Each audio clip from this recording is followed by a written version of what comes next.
Good evening, all, and welcome to the zoo. Good evening, all, and welcome to the zoo. The minions with me this evening are Functional Yo. and Adam. Hello. And I'm the keeper for this evening, Sanguine. How are both of you doing tonight? Uh, uh, Splendid. That's good to hear. And you, Functional? Okay, a little sore. It's that time of year where spring cleaning is a good idea, especially when you're as much of a shut-in as me. Yep. And it's an awkward time where it keeps on dipping up and down when it comes to temperature. So some days it's freezing, some days it's thawing, and all days it pisses the fuck out of any of your joints. Oh yeah. I've got my handy biofreeze, and I smell like an 80-year-old geriatric man. Yep. Took some painkillers, so I'll be okay. It's just a little bit of pain, nothing I can't soldier through. And yeah, and it's also weird, especially in my location, because it'll still be 0 degrees outside in the crack of dawn, but the sunlight hitting everything, the inside of my apartment immediately jumps up to like 20 degrees, and it's the temperature differential is just, it feels like you're sweltering. Obviously talking Celsius here, and it just like, I wake up like just as the light's coming in through the window, and I'm like, oh my god, it's so hot. I'll like open the windows and everything and go back to sleep, and then wake up a couple hours later and go, shit, I'm fucking freezing, what the hell's going on? The power of the sun. It's that awkward time of year. I'm one of those people that if it were cold 365 days of a year, I'd be perfectly fucking happy. Would not bother me at all. Same, yeah. If it were cool 365 days of the year, would not bother me at all. This cool, cold, kind of warm, cool, cold. Fuck this. Yeah, it just fucks with your everything, really. Yeah. And like, I could do all of those except for really hot climates. Like, I would die if I lived where Skep lived, like Texas. If I lived in California, that would be too hot for me. I couldn't deal with heat all the time like that. A nice middle ground, that's fine. Maybe a little on the warmer side, fine. But like hot, no, I couldn't do it. I would be entirely nocturnal, and I would have fucking AC systems like I'm a meat packing plant.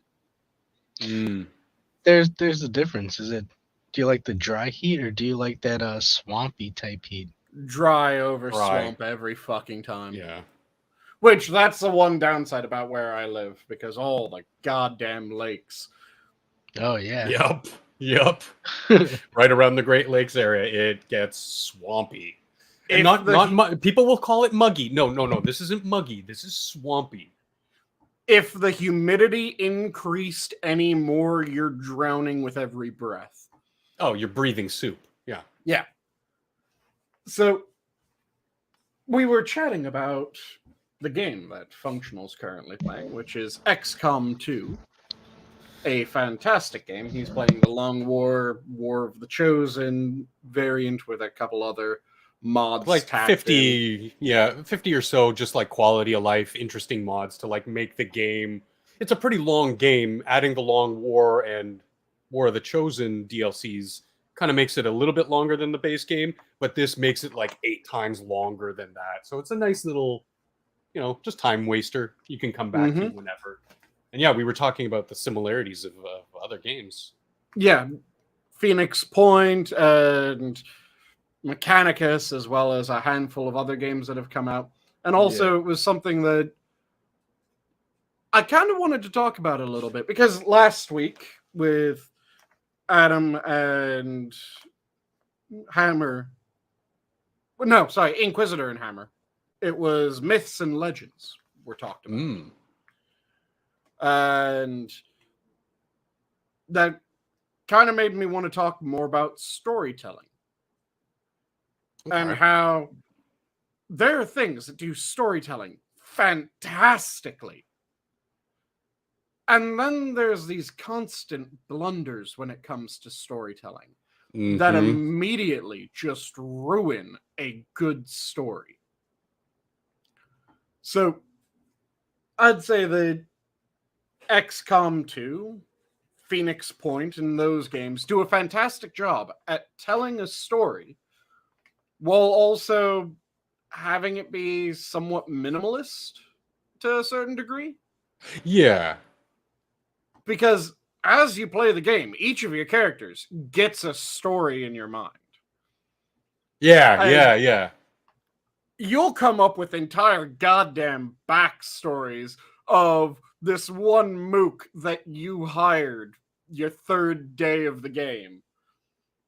And you didn't give a shit. But now he's just been this battle-hardened fucking veteran that has seen alien wave after alien. And you come up with this massive story. Because, fuck yeah, it's your character. It's the type of storytelling that lets you, the consumer of the story, to use your imagination, engage you into the story, like up above and beyond it being, like in this format, a video game, which you're already engaged with, but you're adding more to it all up in your head. And it really, when a game or a story, a film, a TV show can evoke that in you as the viewer, like it's so good. It can be such a wonderful, wonderful tool. And part of that is, by the nature of those games, you have high points and you have low points. You have the mission where everything goes perfectly and you feel like a goddamn tactical genius, and like every single troop that you took on that is just a complete fucking stud. Mm-hmm. And then you have other missions where you pop in and suddenly your badass sniper just got blown up. One of your other characters was mind controlled, shot your assault person in the head. Your massive badass robot was just shelled into oblivion. And you're going, what the fuck happened? Somebody done fucked up. Yeah. And it's that mix of those really high points and those really low points that really make the game compelling. Speaking of a really high point, I got my first landed UFO. Oh, Nice. baby. But yeah, you have this mix where it isn't just everything's always successful or everything's always shit. Hey, Rotten. And that's something that writers seem to have a fucking hard time with right now. Yeah. Because there was I really like what's been coming out of Japan and Korea as far as like TV shows. Netflix has been great to give us the exposure directly to that, so you don't have to go like hunting for it. Yeah, two of my favorite Japanese shows, just because they're fucking weird and amazing. The Samurai Gourmet, and of course Midnight Diners. Or Midnight Diner, rather. Have you seen either of those? Either of you seen either of those? No. So, no. Well, start with Samurai Gourmet. The idea behind Samurai Gourmet is a salaryman has just retired. He's spent his entire life working. He's on the older side, but he's not ancient. Right. It's just he doesn't really have any hobbies anymore because he's spent all his time working. He was the consummate professional, and he was always just doing what he had to do for his family or what he had to do for his job. Now he's retired. He has no clue what the fuck to do. So he starts trying to develop hobbies. And one of the things that he starts doing is he really starts reading a lot of the warring. I'm trying to remember because it's not the Warring States. The Warring States is the Chinese version of it. But the is it still the Warring States in Japan? Because I know that Warring States is the time frame that is the Three Kingdoms time frame. Is the Warring States period. But I think it's also there's a Warring States period in Japan where it's the same thing. Wasn't it called like the Shogunate Wars or something like that? Potentially. It's the time when I'm fairly sure they also Oda had... Nobunaga Yeah. was trying to conquer all the various daimyos and unify Japan. Okay. So he starts reading books set in that time period, and just after that time period, then he is just going about his life, and it's his first day being retired, and he decides to go grab just a lunch special at this one place nearby. So he goes out, grabs his food, and he notices that it says that they have beer.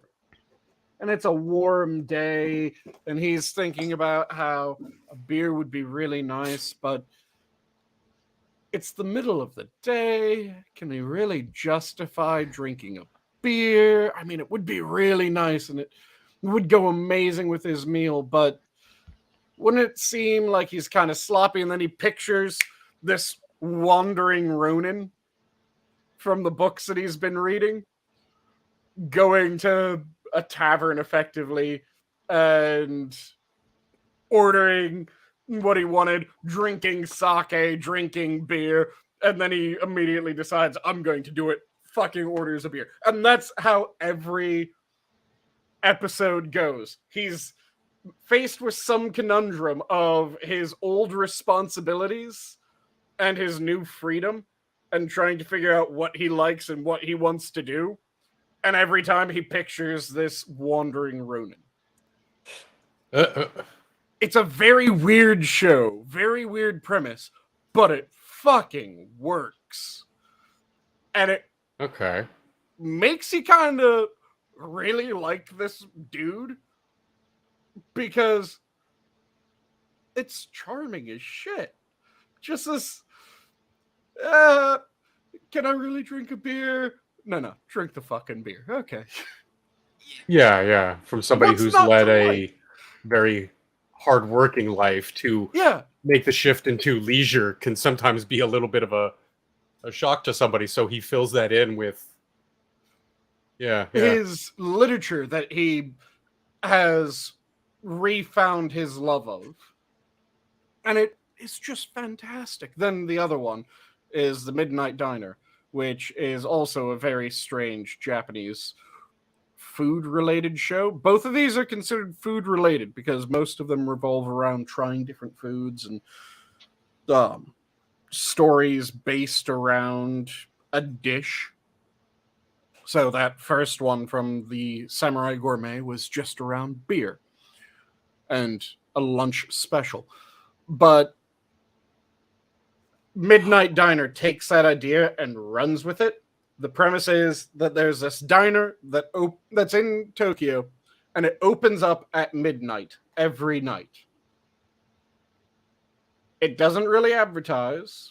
It just has a bunch of regulars that show up. They know when it opens, and the rule for the person that runs it is that if he has the ingredients and if he knows how to make something, he will make anything that you want. If he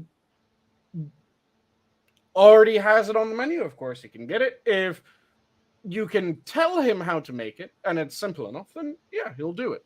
And you can put in special requests. So the premise is every episode is about one character who comes to the diner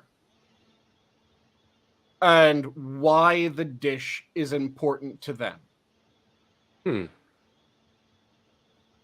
So it's a lot of Japanese comfort food ends up being the premise of it, and various other things. So there was an episode on Japanese fried rice, which is very strange. Have you guys ever had Japanese fried rice, the ketchup fried rice? Yes. Ketchup? Yeah, Yeah. Japanese Yeah. fried rice uses ketchup. Ew. It's really goddamn tasty. It doesn't seem like it should work. Somehow it fucking works, and it's delicious. Yeah, I don't like ketchup as a condiment, but I love to cook with it. Oh yeah. And then it was a Japanese chef who taught me how to use it, because you got to think it's got acid, it's got that concentrated tomato kind of Yep. umami and flavor, and it's got sugar in it already. Yep. So for the fried rice, they'll almost lightly caramelize the ketchup, Mm-hmm. and it just adds some amazing depth of flavor to the fried rice. It's very strange, but it was all about how, he was adopted out at a very young age because his family couldn't afford him. But when he was still with his birth family, his mother used to make just this very simple fried rice as a treat for them. Mm-hmm. So it's this entire episode about him kind of dealing with that shit, and then he refinds his mother because of how she made the dish. He had a very specific request for how he wanted the dish made, and he didn't tell all of the requests to the diner owner. But then the mother finds out and tells the owner how to tweak the dish the exact same way that she did. And it triggers all the memories in the son. Again, it's one of those very strange, this is clearly a Japanese show, but it's just one of those, goddamn, the stories. Yeah. They're beautifully told. It doesn't need action. It doesn't need a high budget, because the show is extremely simple. There's like 6, 7 main actors, and then they'll have just random people come in as additional characters for an episode. And you end up learning the characteristics of each of the regulars at the diner. So there's 3 women that are called the Ochaske sisters, because every time they order Ochaske, and there's 3 main ways to serve Ochaske. There's salmon Ochaske, there's umaboshi Ochaske, and then there's let's see, it's salmon, umaboshi, and I'm blanking on the third type for some reason. But there's a third main way that you have Ochaske. And each one orders their preferred style of Ochaske every single time. So every time that they enter the scene, you know that they're going to say in unison Ochaske, and then it will be salmon, umaboshi, and then the third one. Yeah. Oh, that's funny. So you get this, it is just being in that hometown dive that you know about, locals know about, but fucking no one else knows about. So you get that interesting community build there. And all the characters are very strange. Each of the main characters eventually gets their episode. So there's like a dirty old man character, of course. There's one that's an Okama. Do you know what an Okama is? No. Adam, have you ever heard the term Okama? It sounds familiar, but I cannot put a finger on it. Japanese drag. Oh, okay. Yeah, I know the people. Oh, yeah.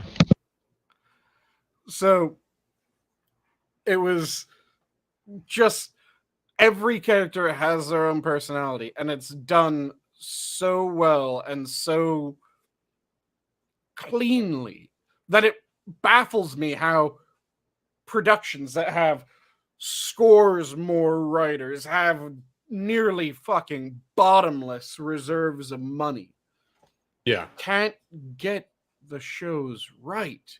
Another Yeah. really good example. Have any of you ever seen the old school Nero Wolf episodes? No. Yeah. Vaguely familiar, but no. Do you guys know who Nero Wolf was? I want to say yes, but it's not present in my mind. Nero Wolf is a character who is penned by Rex Stout.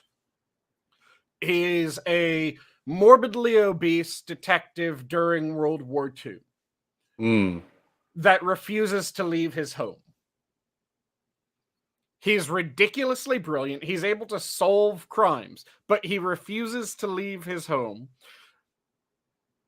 So he was so good that exceptions were made for his staff. So his primary set of eyes and ears, Archie Goodwin, who is physically fit, prime specimen for serving during war, Yeah. was exempt from the war. Not just exempt from the war, he was forbidden from going to the war, which he goddamn hates because he feels like he's being a coward by just helping Nero Wolf. So that causes some interesting tension between the two. But Nero Wolf never leaves his home, so Archie Goodwin and his various other eyes and ears and hands will go and actually collect the evidence and then come back and tell him everything that they saw, and he'll solve the crime, calling everyone that he needs to question to his home. Really interesting premise for a show, and it's a series of books as well. Also was a radio drama. So there's a series, or there's a television series of this, where they had about 13 actors for the entire show. They had one actor who was always Nero Wolf. They had one actor who was always Archie Goodman. They had one actor who was always Nero Wolf's butler, Fritz. They had one actor who was always the main detective from the police that they would constantly butt heads with, Kramer. Okay. And then every other person would play every other role. So they had like 4 women, and those 4 women would be every female from every single episode. So you wouldn't have this consistency of when you saw this one actress, you knew it was that character. No, you had to watch it and you'd be able to tell that they weren't the same character immediately because they were good actors and actresses.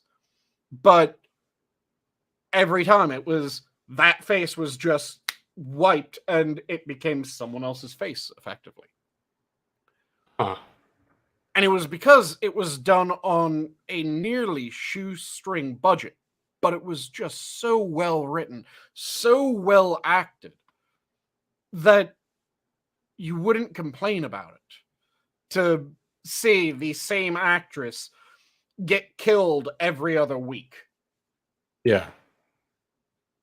Because it's not the same character, and you knew that it wasn't the same character. It didn't bother you that it was the same actress. But then, like I said, you have shows that have massive budgets, and they just can't do anything that is halfway worthwhile. And yeah, Okinawan places could be fantastic. Ramen is amazing. Curry ramen, fuck yes. Yeah, no, assassin, no feminists, and no commies. No commies either. Not in this man's unit. Yeah, I watched Alice in Borderland, which actually had a pretty good premise. It was like watching a real life anime. I'm not the biggest anime fan for anime's sake. Give me a good product and I'll like it. Yeah. But it was very much in that style and that feel of an anime, but it was live action. It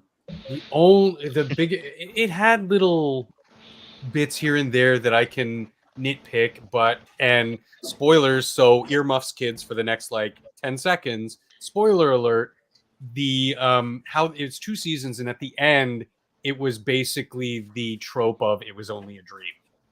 And that just ruined the entirety of the product they put in front of me. For me, like, it's one of the worst tropes you can ever use in storytelling. It was only a dream, because everything that just took place, there's no consequences, there's no character development, and there's no nothing, because everything is now like kind of forgotten, and you're like, oh, was it a dream? Wasn't it?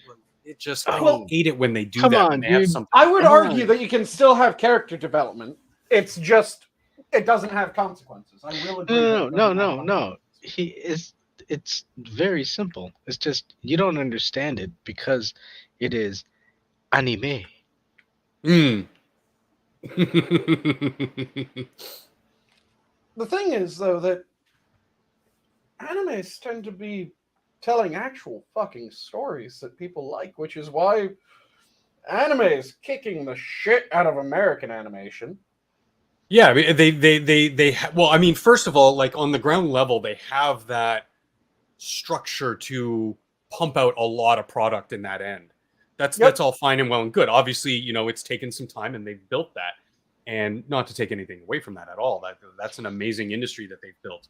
But they're not constrained by the same things that they are in the Western world, like obviously with the latest big thing of a lot of woke bullshit coming out. Yeah, politics and everything. And putting politic in it, and it's just not to good. Clarify, politics in things is not so much the issue as the way that politics is implemented in things.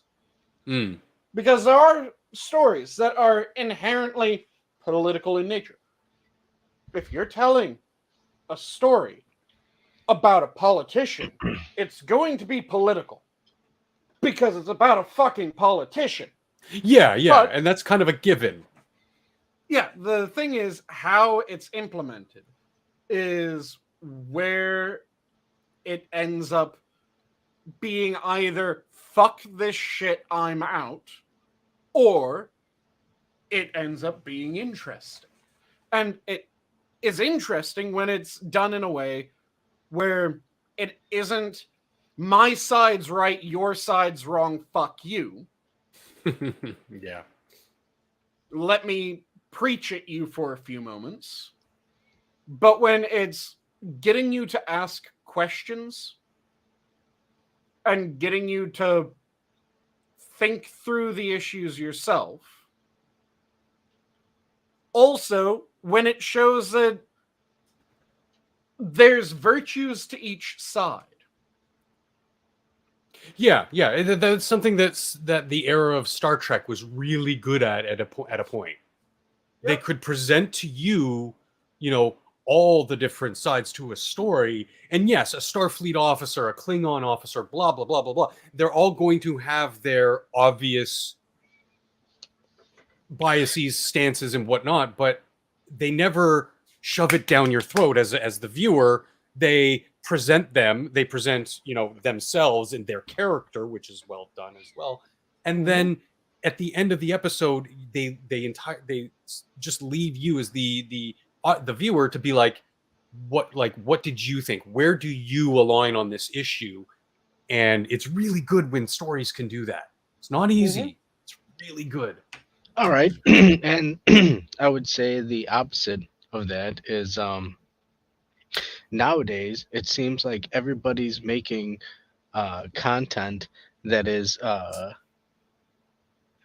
kind of parallel to Reefer Madness, where it's such a caricature of what they're trying to portray. It's laughable, but they also want you to take it very seriously. Like, no, this is really what's happening. If you smoke this joint, you're going to be playing the piano faster and faster and faster. Like this is If this. you smoke a joint, I don't think you're doing anything faster. Well, I don't know. You've never seen me clean. oh, oh yeah, so that's all it takes, huh? We'll get it done in half the time. It's a nice little start to get you motivated. At least for me, I tend to get a little bit more. I am in the focused. same boat, sir. So yeah. And but no, somebody mentioned.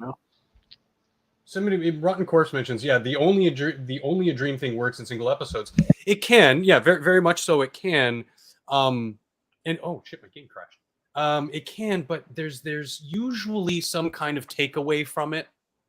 The character usually learns something, even though it was a dream. It wasn't just a dream and he forgets the dream. That's kind of what happens in the show I was talking about. Everybody forgets what happens. Like there's no memory of this dream space that the last 2 seasons have taken place in. Everything is wiped clean and you're just kind of sitting there like, what the fuck? Mm-hmm. Because I was going to say, there's a lot of things where that question of was it a dream is kind of left up in the air and open. Yes, and that can be very effective as well. One of the oldest versions of that everyone knows is Alice in Wonderland. Is that something that was actually happening, or was it weird shit that someone thought up? Another example is Wizard of Oz. Yes.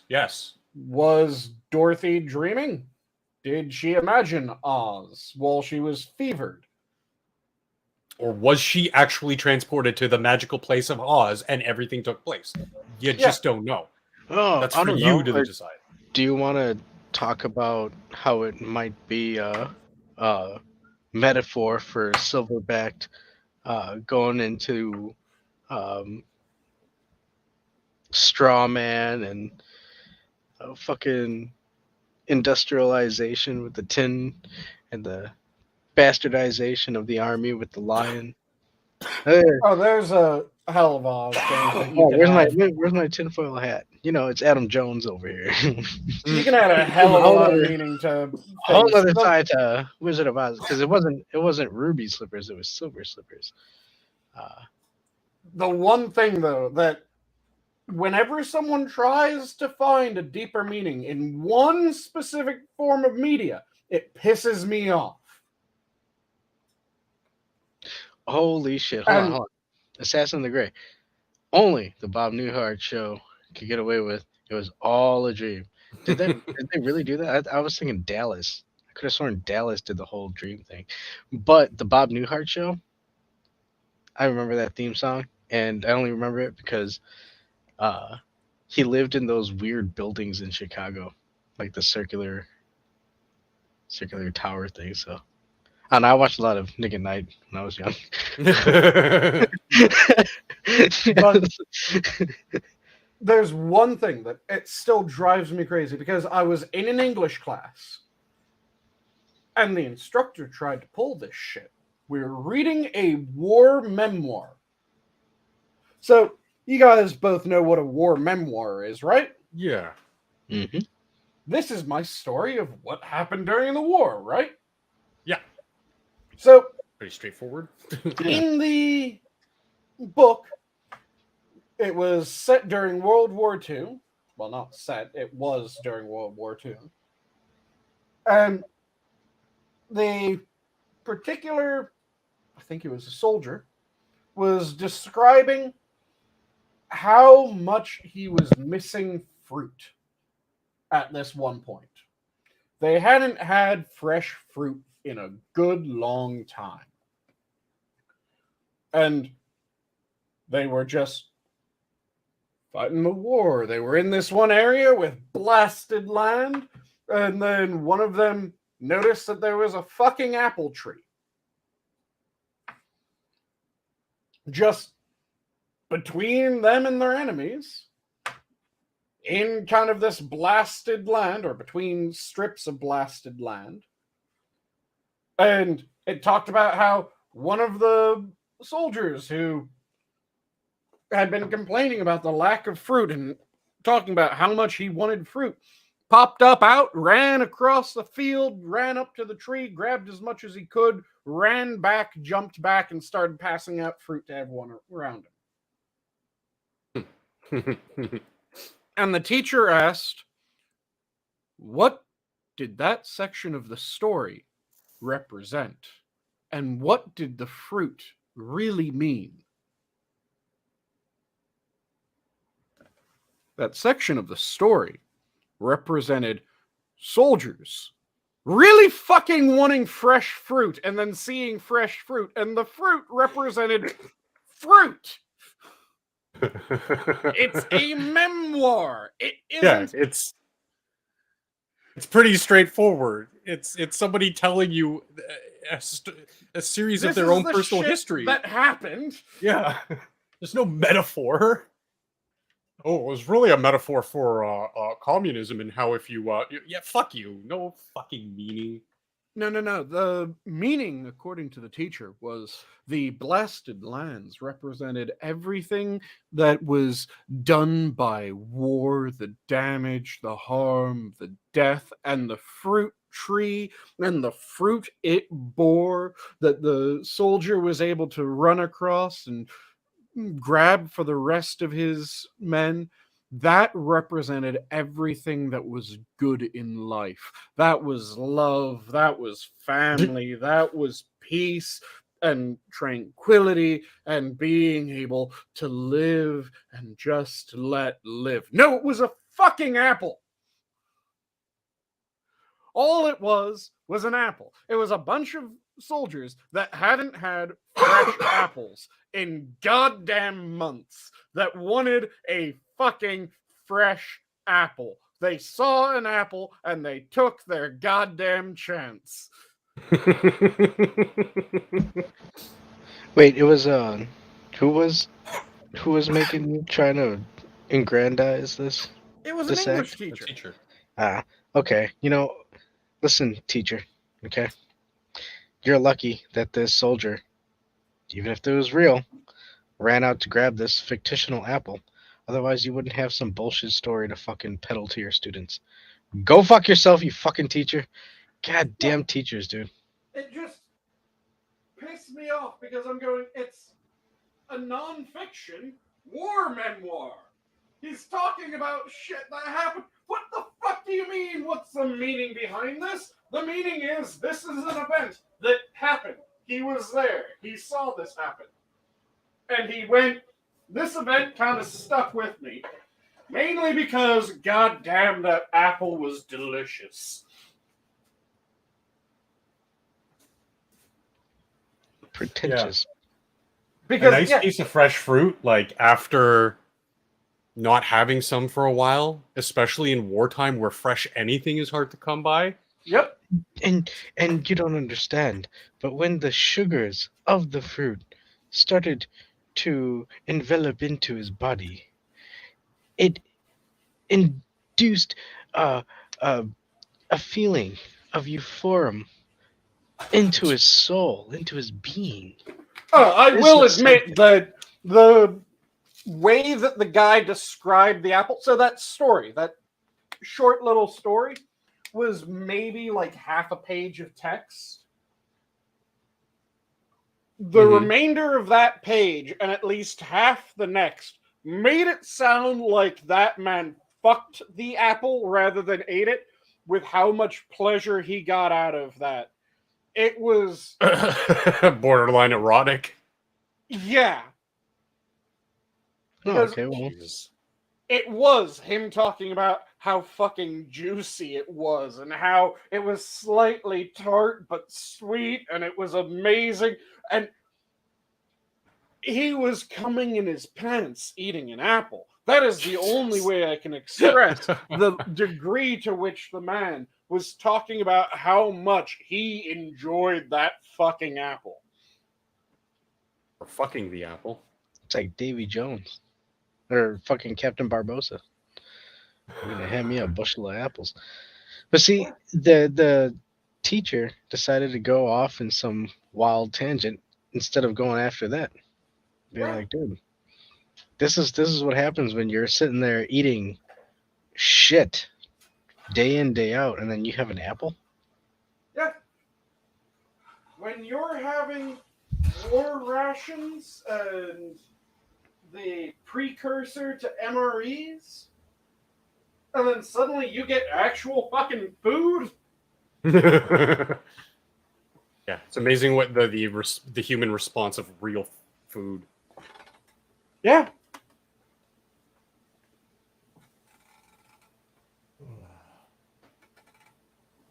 Hey, Sanguine. You know what? I do think the Klingons were right for hating tribbles. Wait, aren't What were you tribbles gonna say, Adam? those little circle things? The little fuzzballs that go. Yeah. Are they bad? There was the Great Tribble Hunt They by the multiply Klingon Empire. ridiculously. They tried to cull them. I just thought they were little fuzzballs.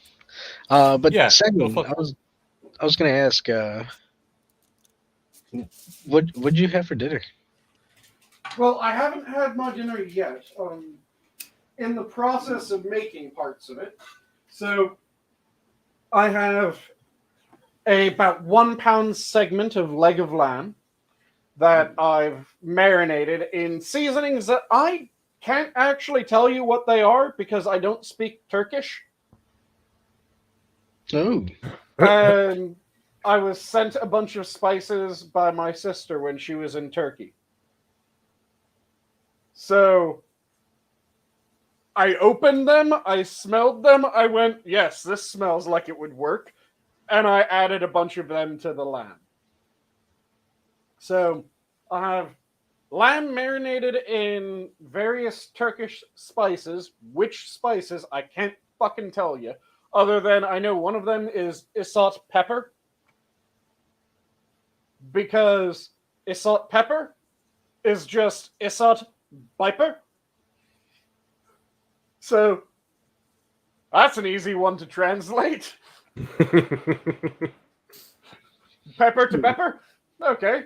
Or pepper. It could be. I can't believe it's not pepper. You don't know.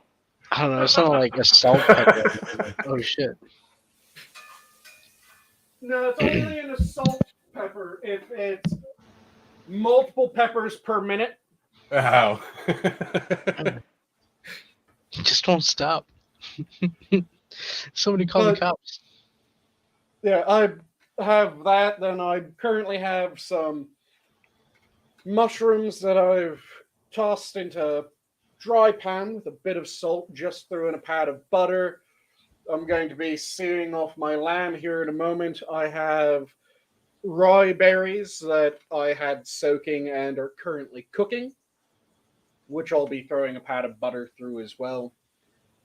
And then I'm going to be having this with a drink I have yet to decide which one, so I'll allow you guys to decide which drink I should go for this evening. Right. Option number 1 is Dragon's Milk Reserve. This is the 2023 Reserve, and I think this is the first Reserve of 2023. This one is coffee chocolate. So it is a bourbon barrel aged stout with coffee and chocolate nibs. I think I would go with the first one. Yeah. Well, that is the first one. I thought Wait, yeah, I thought you said the second one. No, I said Isn't it- the first one is Dragon's Milk Reserve, which is the first, or I think it's the first Dragon's Milk Reserve of the year, which is coffee and chocolate. That was all the description Okay. of one beverage. Then I have a couple different types of beer from Toppling Goliath.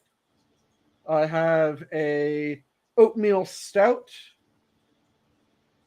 a New World lager, or a pale ale. I also have Surly's lemonade, which is a lemony almost shandy-like beer. Really delicious. I have Oh, that Harp. sounds I good. have Killian's Red.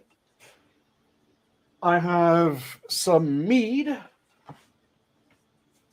The mead that I'm thinking I might crack into if it's selected is a braggot, which means that it's a mead that has been hopped. So I have Mead. Viking Gunner's mead, which is a hopped mead. Rather tasty. I've had this brand many times before. It's Dansk mead. So that's one of the options. Then I have a Riesling that I could crack into. And I think those are the drink options. I like that for the sound of that first mead. Either that or maybe like, yeah. So the I hopped think mead? Yeah, because the first one, the chocolate one, coffee chocolate one, sounds more like of a aperitif, like an after dinner kind of drink. Well, it's a good, strong stout. Yeah. So it stands up rather well to the coffee and chocolate. But I mean, if you're doing something as texturally delicate as a spiced lamb, you don't want to overpower your meal with your drink, right? True.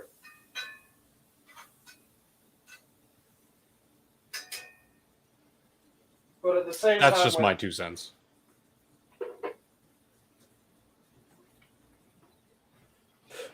Stout does go very fucking well with lamb.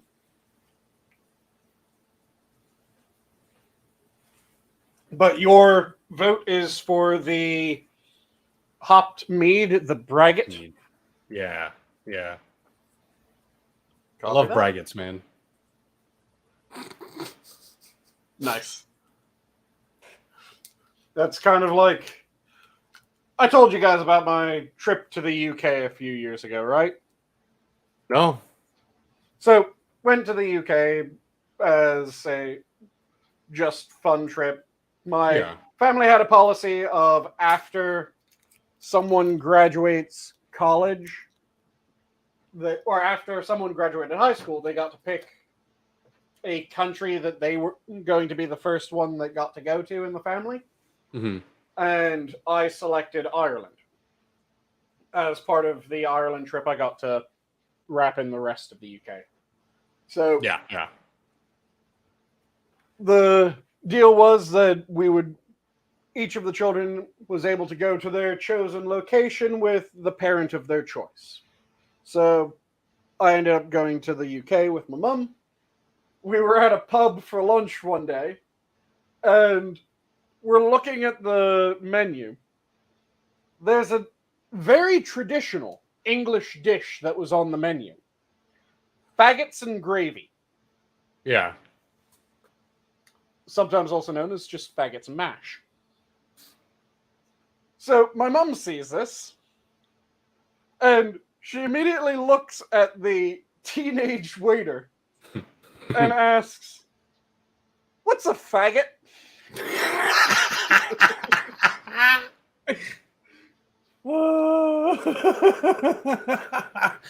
Oh, poor sweet innocent mumsy.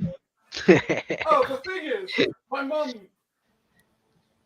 female MP, so she knew how fucking funny it was, but she decided to ask it anyways.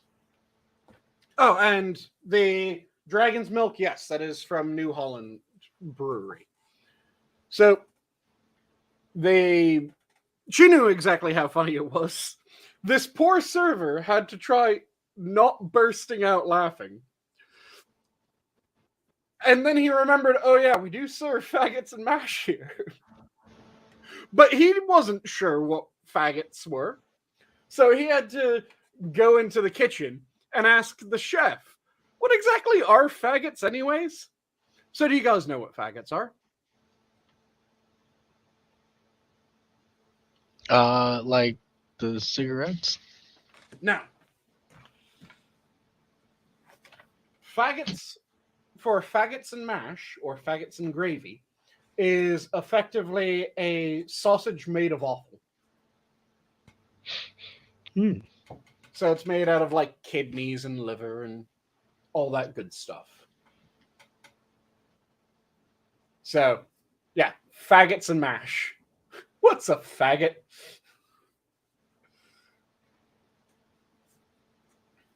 It was fantastic. It was a fun trip. Being able to go through, drink through the United Kingdom, eat, and I stand by the origin of the English can't cook is just World War II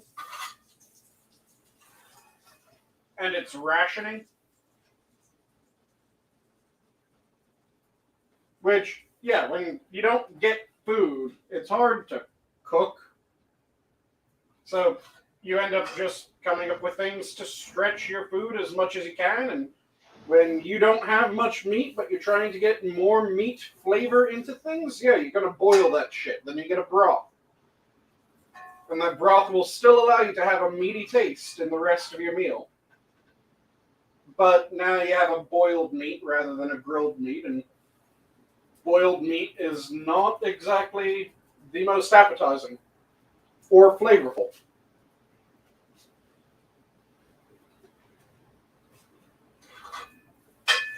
Because traditional pub food is absolutely fucking delicious. And you guys have gone rather quiet. No.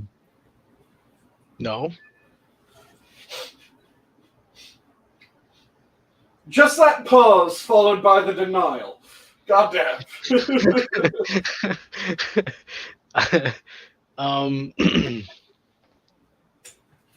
Yeah, I got nothing.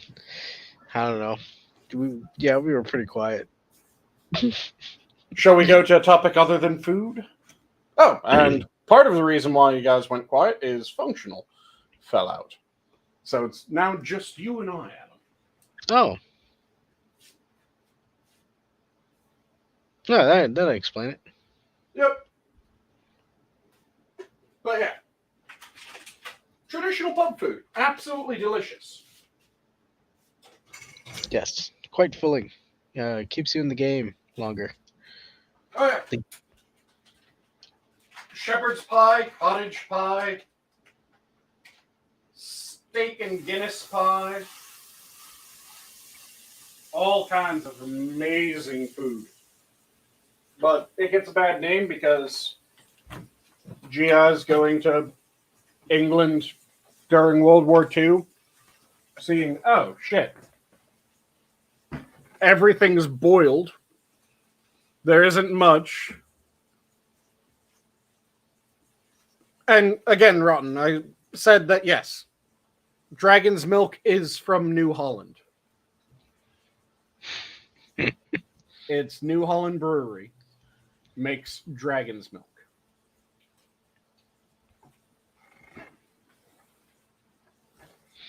And it is a fantastic beer. I highly recommend it to anyone that likes milk stouts. And it's a beer that is designed to be cellared as well as consumed fresh. So, there we go. Functional has returned. Do you guys know what cellaring a beer is? When you put it in a cellar. In the strictest sense, yes, so I will give you credit for that. Cellaring a beer... Goddamn blue screen of death, and then Windows update, and then once that was done, I get an error code like from my BIOS saying, "Oh, there's a fan error." I'm like, "Fuck you! There's no fan error. Just start." Ah, Jesus Fantastic. Christ! I guess running like OBS and StreamYards and everything else that's open, and playing a fairly memory intensive game like XCOM, just my system was like, "Nope." Mm-hmm. Slow your roll, cowboy. Sorry to cut in. Not a problem at all. But cellaring a beer is the practice of storing in a cool, dark place for an extended period of time to let the flavor of the beer mature. Because a lot of beers, well, not a lot, but a fair number of beers will mature as they go, going from fairly light and sweet to darker, deeper, maltier notes as they go. And Dragon's Milk is a really good example of a beer that cellars wonderfully. I had a 3-year-old Dragon's Milk last week, I think it was. And good fucking God, it was tasty. Sounds like it would be good. I had a coffee beer with hints of chocolate and cherry. I don't remember the name. Is it Flying Monkey? It's a local brewery. It was really good, but I mean, it was heavy. So again, for me, something like that is a after meal kind of dessert beer. Mm-hmm. Even though, I mean, yeah, you could eat it with a ribeye and be fucking just happy. Oh yeah. I don't know. I don't think I've ever gotten into the point where I'm looking at beers as like something like, oh yeah, this would be a good beer to have with a meal. This would be a good beer to, like, to me it's like, yeah. Well, for I could me, a lot of absolutely it's get you to have at least one beer that you would categorize as a dessert beer. Well, yeah. I mean, if it tastes like a dessert, I'd probably go with that. Southern Tier, every so often, because they do a lot of seasonal beers, does a creme brulee beer. It's a creme brulee stout that, oh my good God, it is tasty as all hell. It is fucking sweet, though. Mm-hmm. So it is definitely a dessert beer. For me, Adam, like knowing about different types of wine, beer, even though I don't really drink, it's just from cooking. Like it's like spices. You got to know your spices. You got to know what goes with what you can actually cook with well. Yep. And pairings and all that other kind of hoity-toity stuff. I mean, at the end of the day, I'm not going to tell somebody to like this or like that. Like it's palates are so different. People are so different. Have at it, Haas. But a good recommendation is always nice from time to time. Like I know the Harry channel, he tends to recommend things to me. Recommend what was the last thing he recommended? I think it was it wasn't a salt. Not a salt, a type of salt. Let's just speak clear. Right? I mean, hey, Harry's been abusing me. Recommendations. I mean, I'm all for it. You know, sayings. You could sit there and be like, "Hey, Adam, you should try this beer next time you have a meal." I'd go out and try the beer when I have a meal, just because he recommended it. But would I go out there and be like, I'm gonna go out and try this different type of beer with my next? No, hell no. Fucking. Would you ever ask the server? Like if you go to a place and you're like, what do you think? What do you recommend beer wise that would go with this or whatever? Like if you want to, or you just go and when you go out to eat, you just go out to eat. Okay. See, again, that depends. Am I trying to impress somebody? Yeah, then I'll fucking do that. And waiter, what do you recommend? And what would you recommend? When in the back of my mind, I was like, yeah, I wouldn't give a shit. Just give me the bottom barrel whiskey. Fucking. It's funny. It's weird because up here they tend to ask you what you want to drink before you even think of what your meal is. I don't know if it's the same in all places, but it's kind of hold on. They ask you to drink first, yeah. Yeah, they and it's kind of weird because it's like, I'll just have some water for now, while I'm thinking, while we're talking or whatever. That is true. And then once I know what I'm eating, okay, I'm gonna have a big meaty steak and potatoes or something. Then I'll go stout. I'll go heavy, just heavy. See, I'm gonna have fish. Maybe then maybe I'm gonna have a Stella or something. I'm more of the Elwood. I'm wafting my wine glass, and they're like, wrong glass, sir. I'm like, just fill her out. Well, something I would recommend, even if you're not somebody isn't a wine person, have a sniff before you drink it. Have a sniff before you have it that first taste. It really opens up how you experience that for the first time. And I don't mean it sounds frou-frou, but I don't mean it to be frou-frou. It enhances the experience. It's just scientific fact. Hey, no, look, I'm writing all this down. Follow the science, Adam. No, just the other day, somebody was telling me apparently you can get a single cut rib, something like that, where it's like a rib, but it's just one. I don't know. It looked pretty rib. big. Is that what it is? I can't remember. I'll have to look it up.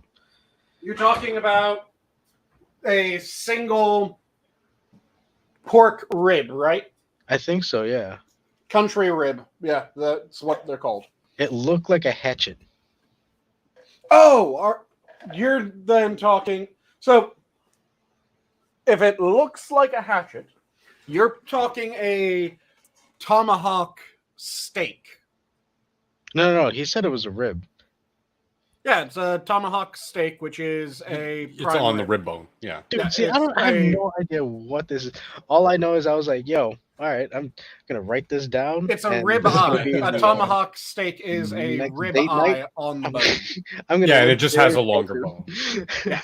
I'll take the tomahawk steak or rib bone, please, with a nice heavy beer, por favor. Yeah, and then she's gonna be like, "Wow, tomahawk, Adam, you're so classy," and I'm like, "Yes, I am." The tomahawk steak is a ribeye that is cut from a prime rib roast that is also on an elongated Frenched rib in order to get the proper appearance. So a Frenched rib means that the bottom part of the bone has been cleaned with a knife so that it's more presentable.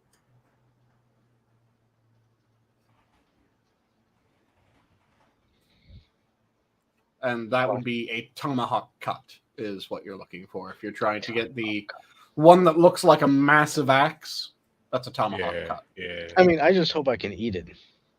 Because that would be the worst thing is I'm sitting here trying to be all fancy dancy and ordering this shit, and the beer tastes horrible, and I can't even finish my I ordered a bit too big of a steak. He's there with like 2 sips of his beer gone, like maybe a quarter of his steak gone. The person across from him is like finished, just kind of looking puzzled. Oh, she's looking at me like, God damn it, why did I come out with this guy? You can also get tomahawk pork chops, which are rather tasty as well. Yeah, but that sounds like it's smaller. Oh yeah, it's much I smaller. don't need throwing axes. I want a executioner's axe. Yeah, but if you're worried about not being able to finish it, god damn it. Well, Adam, they've cloned some mammoth meat. Maybe we'll have one the size of an executioner's axe. Hey, yeah, no, that's when we're getting Flintstone territory. Dude, I would so fucking be like, yes, give me a mammoth steak. I will be the first.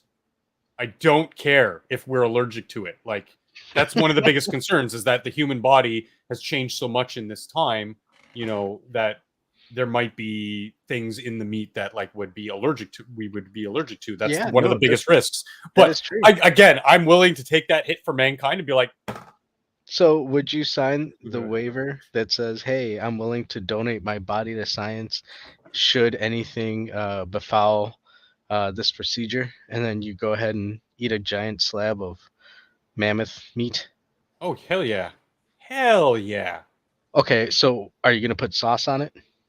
No. I mean, hold on. To be fair, you're eating mammoth meat, so there's probably enough that you can try every sauce with it.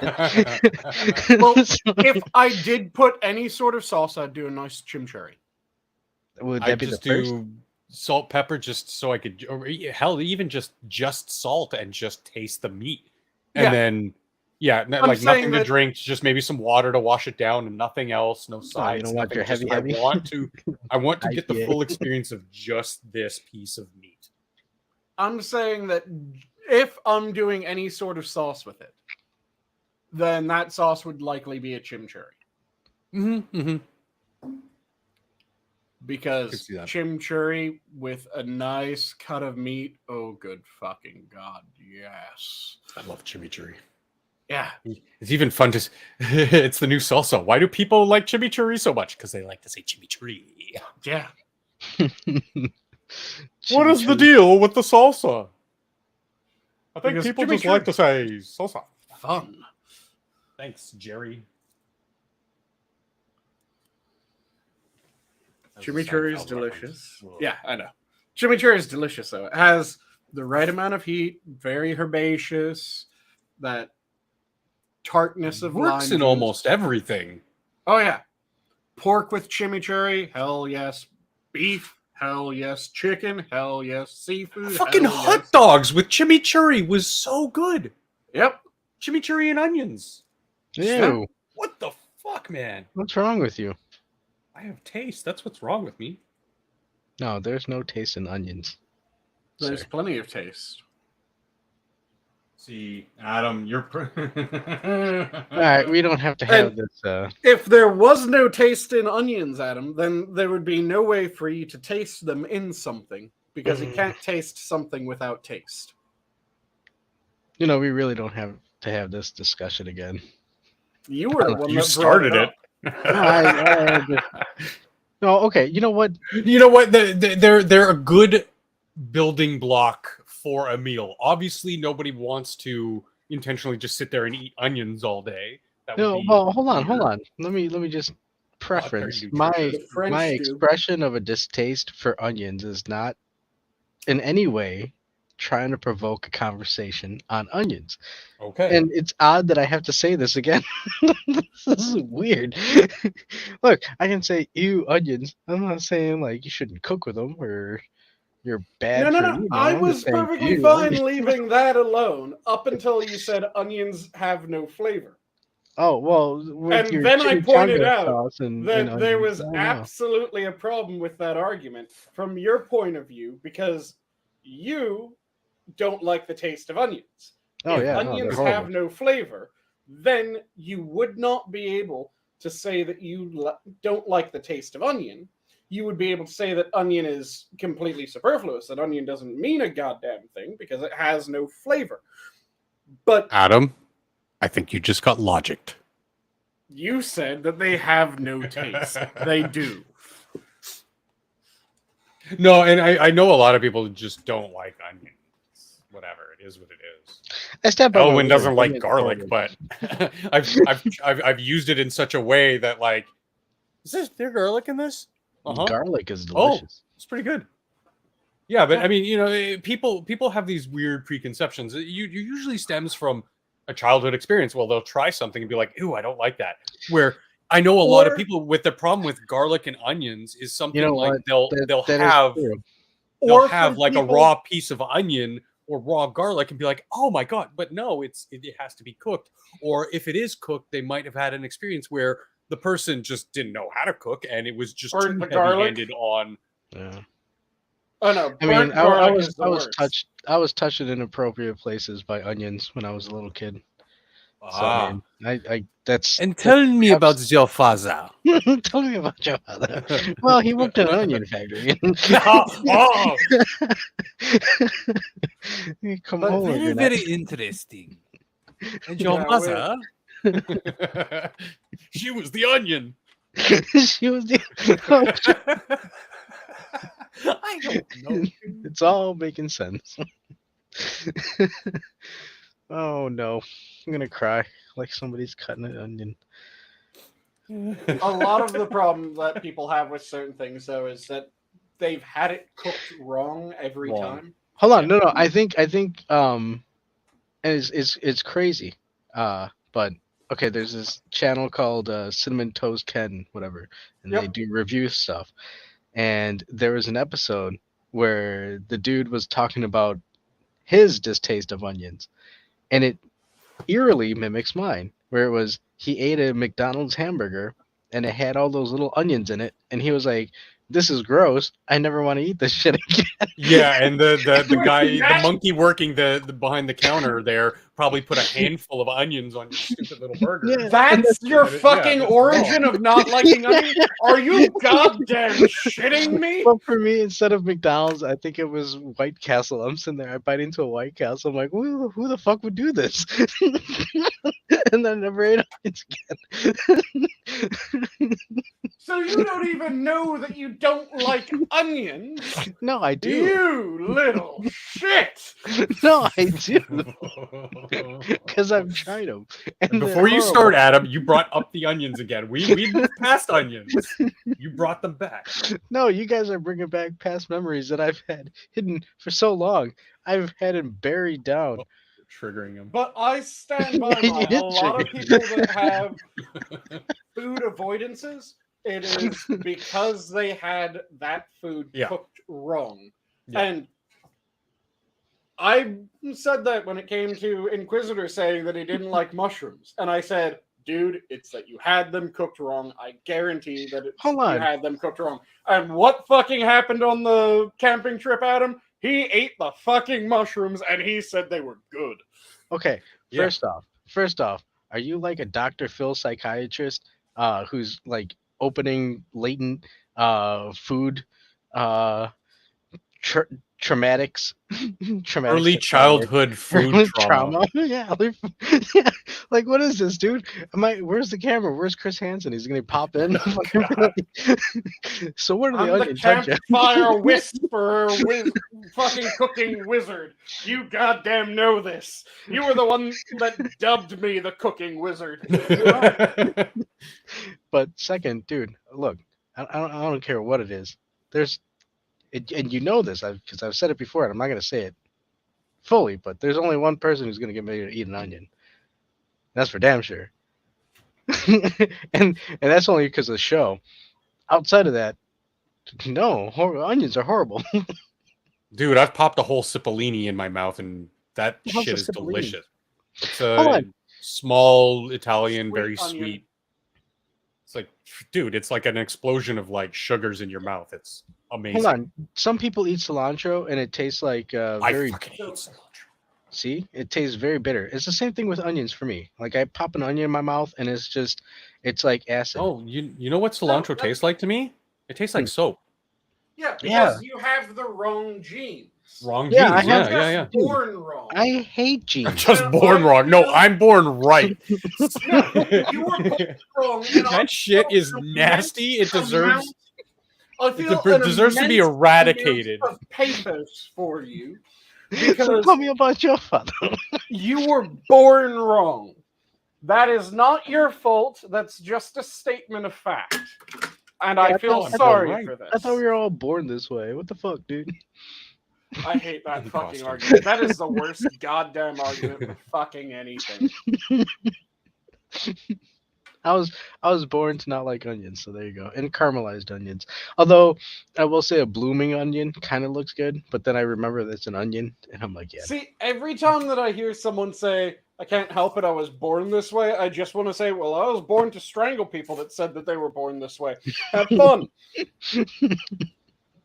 Look, he doesn't have to like cilantro. I don't have to like onions. He has Adam. a genetic reason. He was We should, born dude. We should wrong. team up. We A should not blooming fight. onion is nothing but grease and salt. You're not going to taste the onion anyway. Exactly. That's It's why like an I onion kind of ring. want to eat it. Yeah, like an onion ring. It's all breading. But like, there's so many things. Like, even in my relationship alone, that she never liked Brussels sprouts or broccoli, or maybe it was she liked broccoli, but she didn't like cauliflower. I don't know, whatever. But there's so many different things that like you just Because have. they were cooked wrong. They've never had it cooked properly. I said, just give it a chance. Dude, anytime I put the Brussels sprouts down now, she's like stealing them off my plate. She's taking them all. Yep. And I understand if after it's cooked right, you still just don't like it, then that's your prerogative. But 99% of the time, it's probably you just haven't had it done right. and anything can be fucked up with cooking. Hey, like, isn't that what they say with like communism? It just wasn't done right. No, has it been tried before? The thing is with that, Adam, I can Brussels explain, sprouts actually exist. I can explain exactly how to cook mushrooms, and I can cook mushrooms successfully. And it doesn't fail in the same way as every other time someone has tried to cook mushrooms. No, you had a process. It's okay, Sanguine. Adam Communism. was just born this way. And I'm born to strangle people that say that they're born this way. But I told you he was born this way. Don't strangle me. No.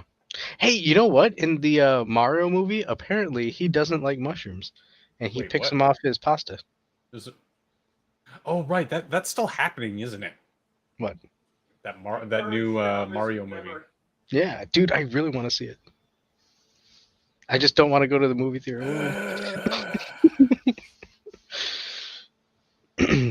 I don't know. I might Movies, have to find movies have got me tilted, and like, dude, my entire life I watched so much crap because how am I supposed to know, as somebody who's a really big cinephile, really big enjoyer of movies and television, if I like something or something's good if I don't actually watch it?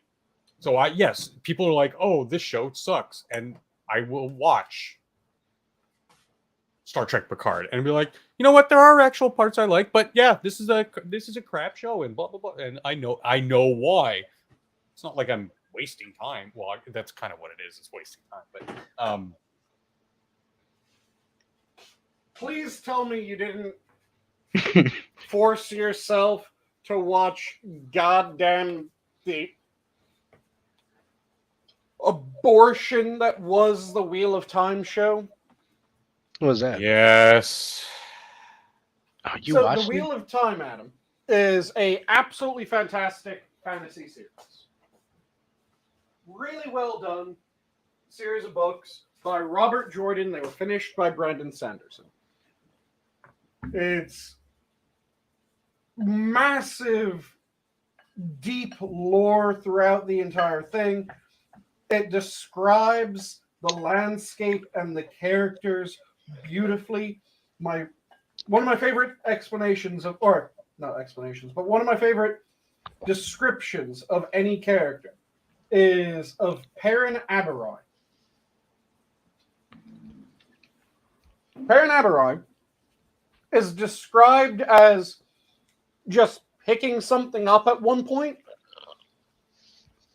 and as he's picking it up, this is what it said. It looked like steel cables were writhing beneath tightly stretched skin on his forearms as his hands worked to grasp the weight. That is ridiculously eloquent for saying dude had fucking huge forearms. Rip dude picked up thing. Yeah. Dude with huge forearms picked up heavy thing. That's what that sentence said.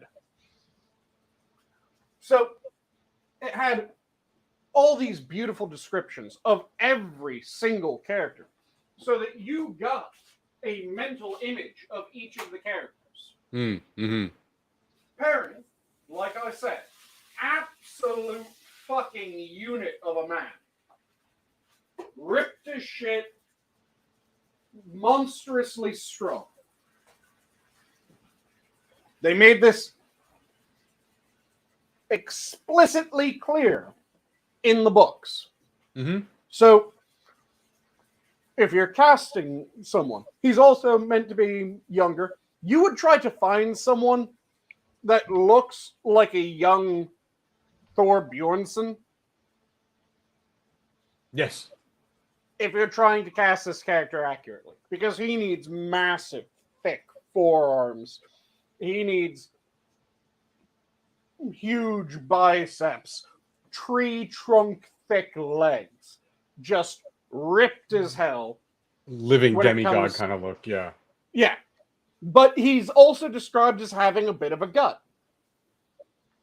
As many people with powerlifter builds do. because it kind of makes it easier to actually lift if you have that little bit of a punch. That's how he's described. So they got a almost twinkish black man to play that character.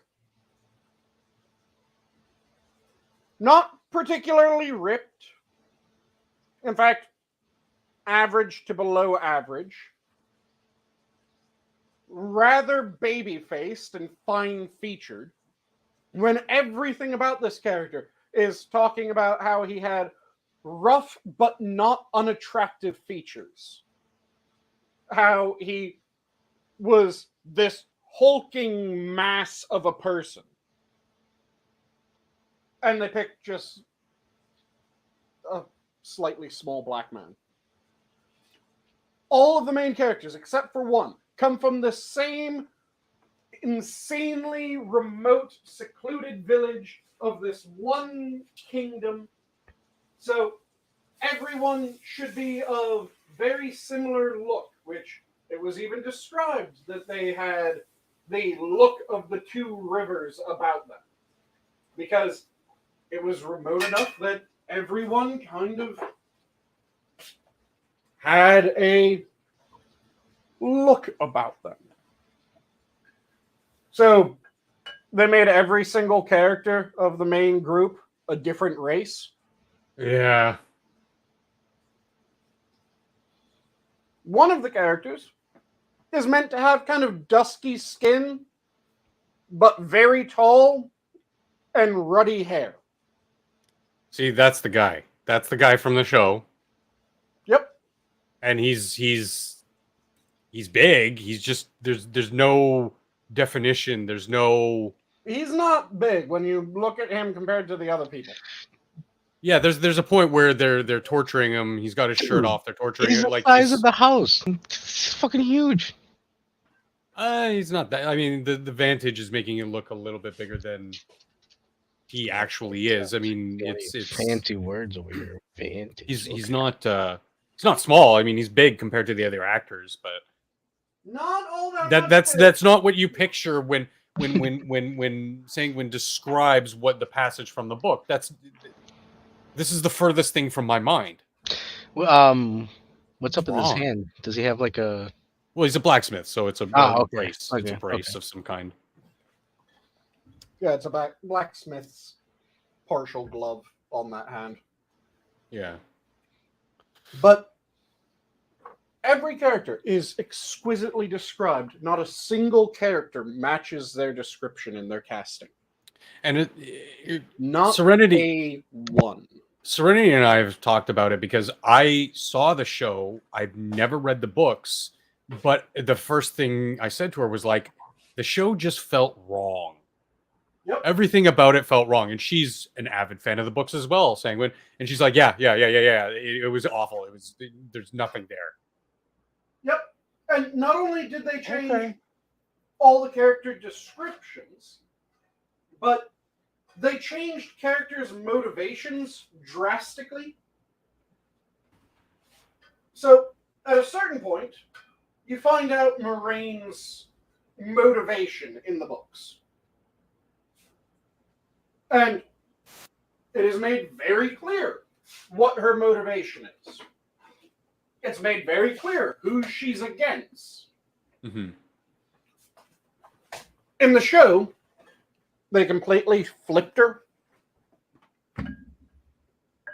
So, you said that you watched the show. You know the bit about the dragon and how the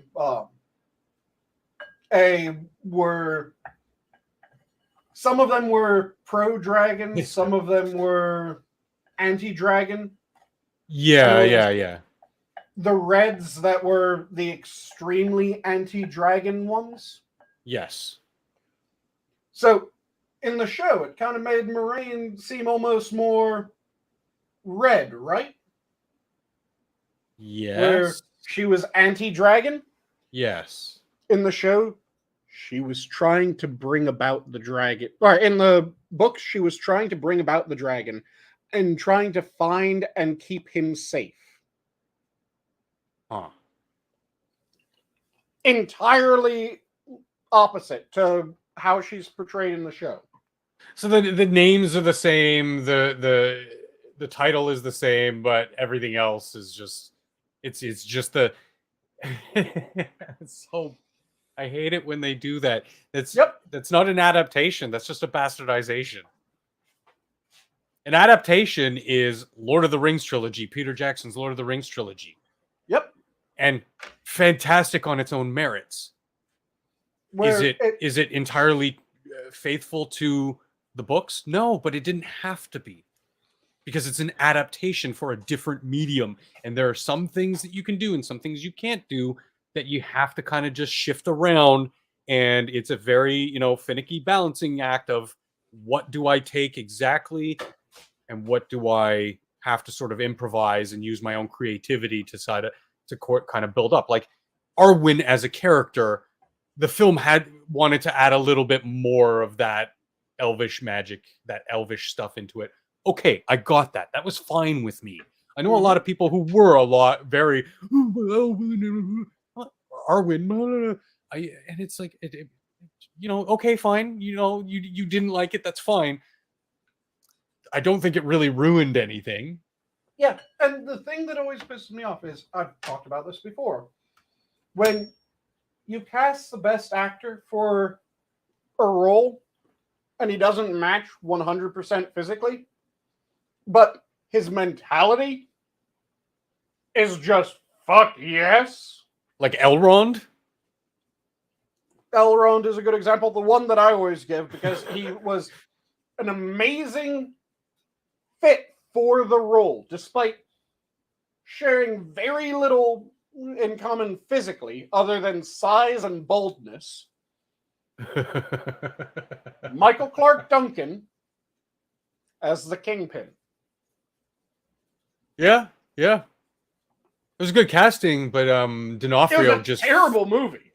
Yeah. Good casting, good actor. Terrible fucking movie. Yeah. Whereas the most recent TV show, I mean, D'Onofrio just bulked up and they used some creative camera work just to give him a little bit more larger than, but he is that type of actor that he can be larger than life. Yep. And it just works. Yeah. And yeah, like I said, Elrond, yeah, he's a fantastic actor. He looks nothing like what you would expect a gaunt, regal, flowing elf, radiant elf. That's fine. I mean, and to my point before that, like, imagine, for people who aren't familiar with Wheel of Time, imagine if they did what they did with Arwen, but instead of Arwen, instead of her helping Frodo and Strider, she starts thinking maybe we should give Frodo to the ring wraiths. It's like, wait, what? That making no sense, huh? That's how different they made Moraine's character. And then yeah, to explain the difference in the descriptions, it's like they read the description for Gimli and they gave it to Orlando Bloom. Then they read the description for Legolas. They gave it to Rhys Davies. And then they read the description for Frodo and they gave it to Brian fucking Blessed.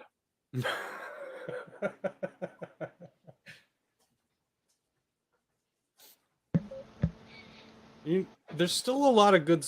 okay, not a lot, but there's still good stuff coming out every so often. It's not all doom and gloom. I say this all the time on like Saturday nights when we start talking about entertainment. There is a lot of shit out there. A lot of shit.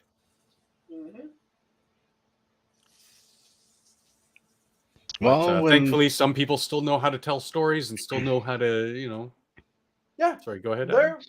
I was gonna say, where there's a whip, there is a way. That's a good adaptation, right? Was that Raken Bass? As much as people give that one shit, I fucking love it. Yeah. That one and the other one, that had the fucking wow. Okay, words are gonna just escape my mind at the moment. Don't do drugs, kid. The rotoscope. They did rotoscope. I think that was just Return of the King, though. Yeah, the two animated Lord of the Ring films.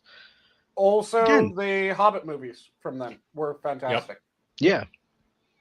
So I mean, different adaptations, but very good portrayals of the story or the core story that they were trying to portray. Yep. Yes. But there are examples where those kind of fell short, right? So, Then I'm not asking for perfection when it comes to shit. I just want it to be good enough, and I want it to be they were clearly making the changes. Yeah, Ralph Baskey version. The best reasons. Because, like I said, when they cast Michael Clark Duncan as Kingpin, Kingpin's a massive white guy. That doesn't quite fit. But he's a ridiculous mountain of muscle. That fucking fits Michael Clark Duncan. Mm-hmm. He's intelligent. Michael Clark Duncan could actually play intelligent. Mm-hmm. Fairly convincingly. And he was dangerous as fuck. Michael Clark Duncan, hell yes, you thought he was dangerous as fuck. So you didn't get the feeling like, oh yeah, they just cast him for some bullshit reason. It was, okay, yeah, I see why you cast him. He was probably the best actor for that. Yeah, but gone are the times where we have competent folk making such decisions. I mean, entirely. And some people. Oh, sorry. Go ahead, Adam. I was just gonna say, look at the most recent marketing decisions of Nike and Bud Light. So they don't really have their ear to the ground in a lot of cases. But yeah, your take, sir. Yeah, you kind of derailed my brain. What the hell were we just talking about? We need to go back to the meritocracy. Yeah. Oh, hiring choices. Yes. And when we do get a fantastic new breakthrough actor or actress, I don't even like the term actress. They're all actors. It's a See, I disagree. I like the term actress. Okay. But they get used and overused, like Pedro Pascal. I fucking loved him in Game of Thrones, and he showed me in a lot of other things that most people didn't see between then and like The Last of Us, where it was fantastic. But then he got thrown into like Wonder Woman, and then The Last of Us, and then Mandalorian, and this and that, and blah, blah, blah, blah. He's everywhere, and it's like, holy shit, it's just too much. Find somebody else, give somebody else a shot. I love him, but like I don't need him to be every character. See, I disagree slightly because to me, it depends on the actor. Wait, he's in Mandalorian? He is the Mandalorian. Yeah, he is. Oh. He's only taken his helmet off once, so I mean that's well, I think I've only seen the scene with Luke Skywalker. So I forgive me for not. Now, somebody who is breakout and really, really good that they used wisely and sparingly, Carl Urban. See, I disagree slightly because to me, the rule comes down to, are they an actor that you know that's the actor when you see them? Then yes, use them sparingly. If it's an actor that just fucking disappears, use him in everything. Hold on. Wasn't Carl Urban Judge Dredd in the latest one, yeah. the latest one, right? Yeah, that was a fucking bad, and he didn't take off. He's so fucking good. He was one of King Theoden's lieutenants. Yes, when he had like long blonde hair, and yeah, to your point, Sanguine, he just kind of melts into the scene when he's not the scene, but when he's in the scene, like in Judge Dredd, oh my fucking god, this guy can fucking eat the screen. Yep, he just. Whew. What I think is anytime that you find one of those chameleons, put them in fucking everything.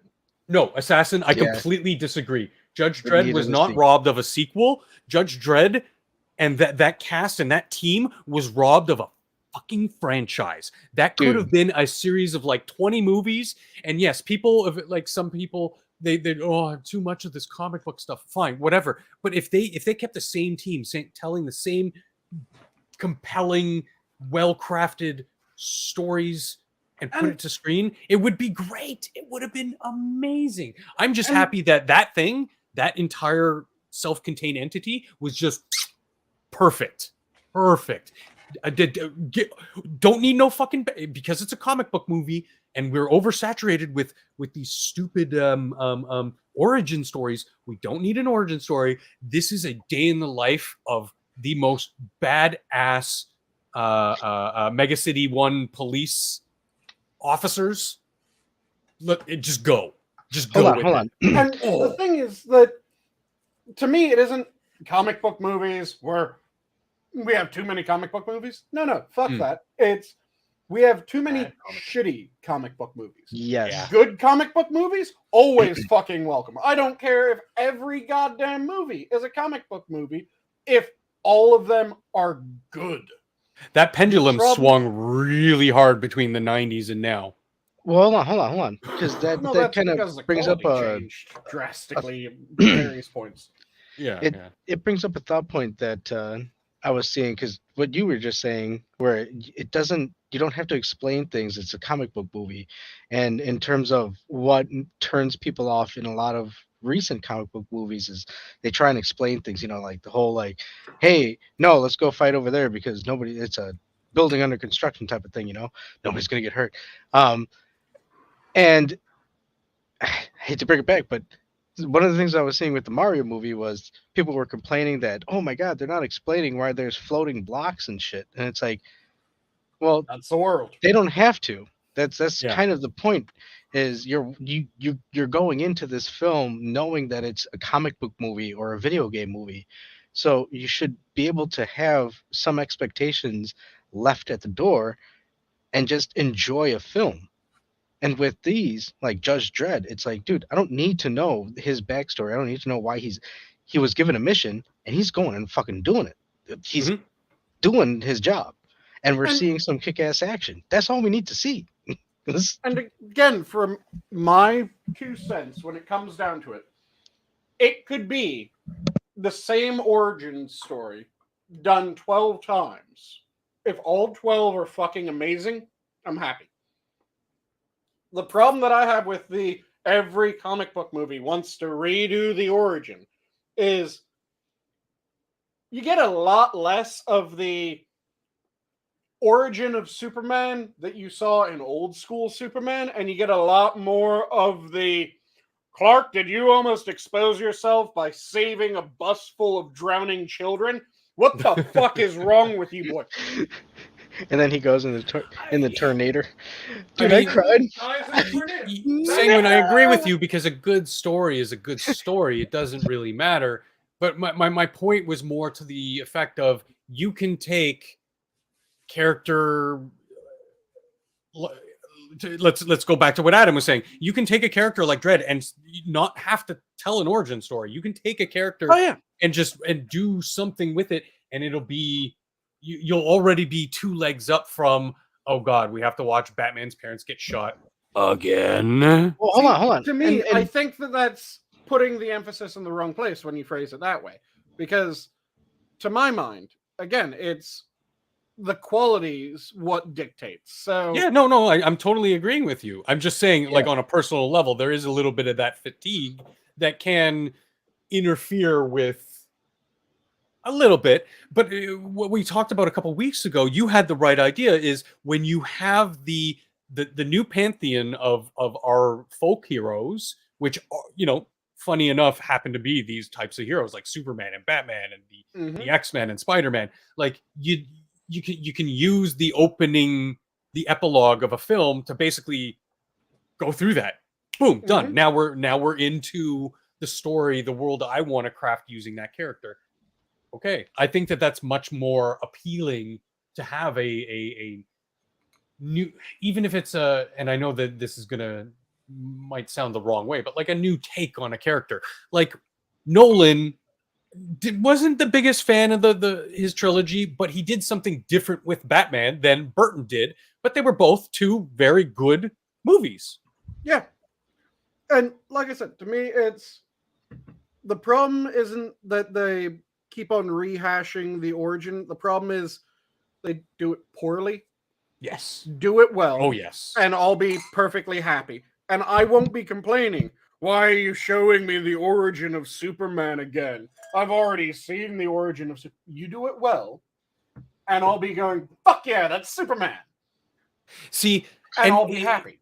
For me, it was the opposite with one quick thing, Adam. For me, it was kind of the opposite with Man of Steel because I wasn't really a big fan of that movie, but it was kind of cool to see something new in starting the movie on Krypton, which I hadn't seen before. I still think the movie's garbage, but I thought that scene, that idea of bringing that up before the movie was kind of like, hey, that's kind of cool. Oh yeah, you can do set it up. Set up like that. But again, the problem that I had with that one was Superman is not Kryptonian.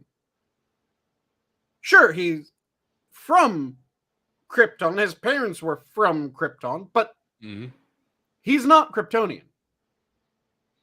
He's a Kansas farm boy. That's his. He's a Terran. Yeah, he's Earthling. Yeah. And I honestly, I like Man of Steel. I don't know why people didn't. That's a different thing, but they assassinated the Kents.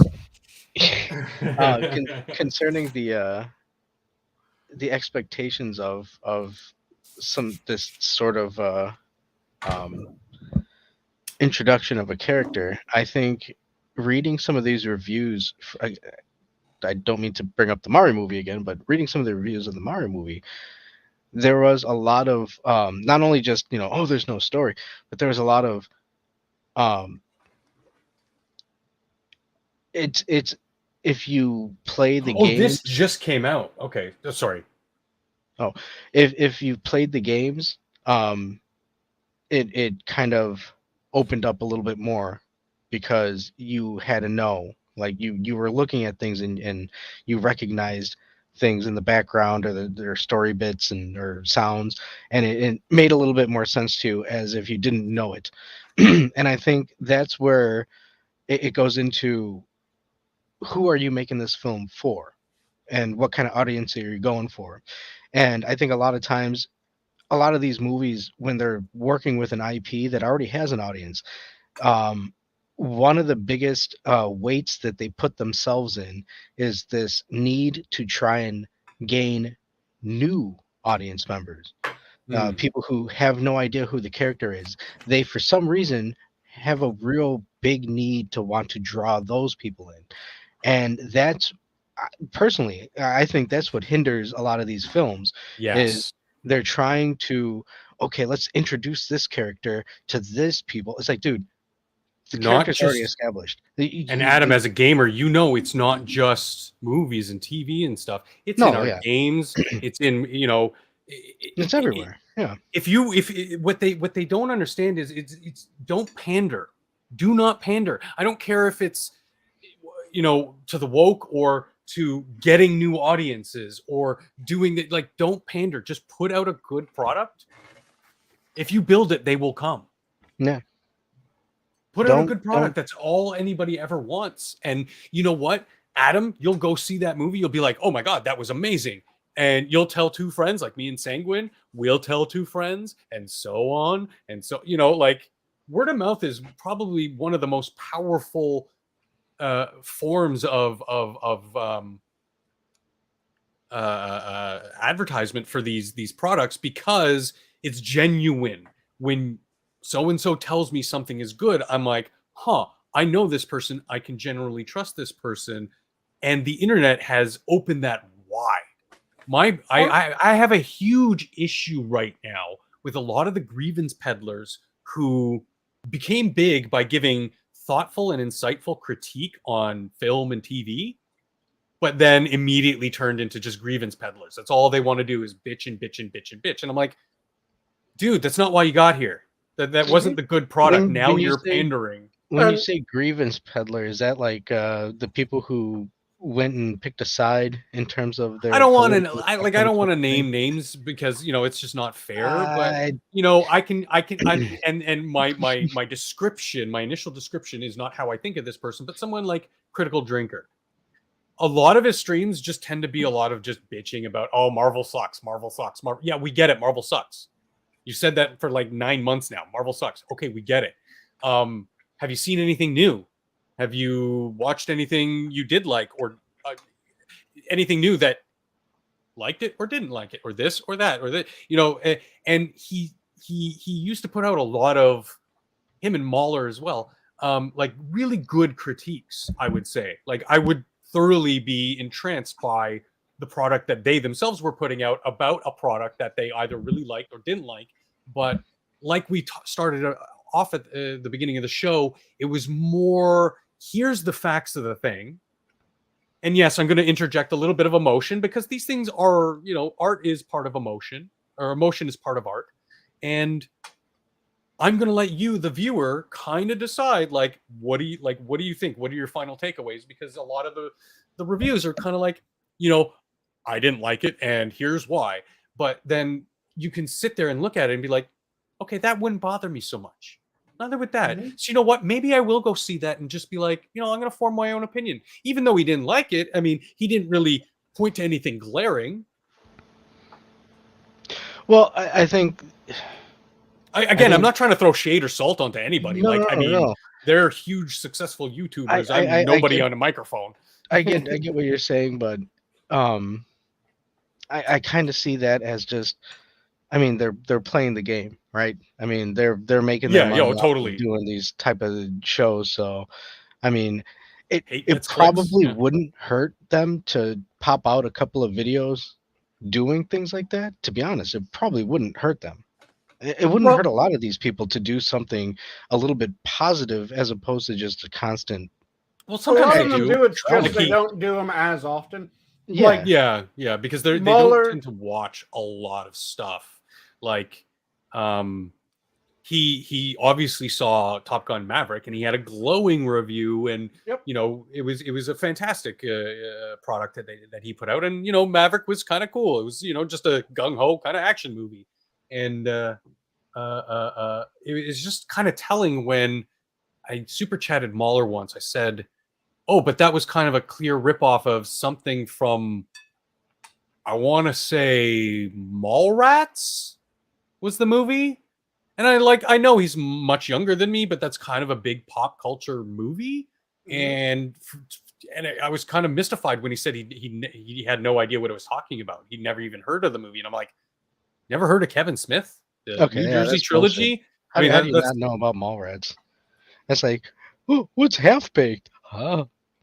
Really? Yeah, I mean, these are cultural sleepers. Mallrats is well known in the UK as it is here. Not air quotes to normies, but if you were somebody who watches and critiques film and critiques film, you want to be you're gonna run across well learned, right? Like you wanna kind of know what you're. I'm not saying you have to watch every goddamn thing. Do I think he's seen Das Boot? No. But do you have to see Das Boot? You kind of should see Das Boot, but you don't have to. And even because I was looking at it like, okay, even at that, you're talking about either producers, directors, or actors that have made it big, and they were in these smaller films at one time. But then I was thinking, I was like, but at the same end, I probably wouldn't put it past them if they didn't know about a film called The Littlest Witch or The Youngest Witch or something like that, that had Tim Curry in it. and he was at the very end of the movie. Yeah. But he's like, okay, you wouldn't. Why would he need to know that shit? But Like, if you turn around and said, "Have you seen Rocky Horror Picture Show?" and they said no, you'd be like, "Wait, what?" exactly, because it's. I mean, like, it's dude, it's a cultural piece of Americana. Hold on. If it were, have you seen this Tim Curry movie, The Legend? Like, oh shit, I didn't know he was in The Legend. Oh yeah, Legend with Tom Cruise. Yeah. Oh yeah, he was in it. Didn't he have a horse? Yes. Okay, it was a unicorn. Yeah, now it's one of my favorite Curry movies. Dude, that movie is so fucking good. I love that movie. Small rats. God Was it 1 + 2 + 2 + 1, or was it 1 + 2 + 1 + 1? Clue is a classic. I don't care what anybody says, and that I'm gonna add that. See, okay, would board game movies count as video game movies? No. That sucks. Because I really want to add Clue to my video game movie night. Successful video game movies? Yeah. It's like, all right, we're gonna watch only because and Clue. But only because it started off as a book. I mean, sorry, not a book. I'm an idiot.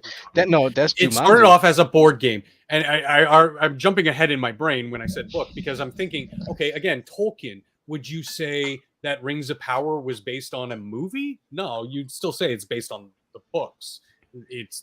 I know it's a weak analogy, but go with me for the sake of the analogy. It isn't based off the books. No, in actuality, it's not. Like we were talking about before, we're just having fiction based off the movie. Yeah. It just has names and places that they can use, and that was it. What's Rings of Power?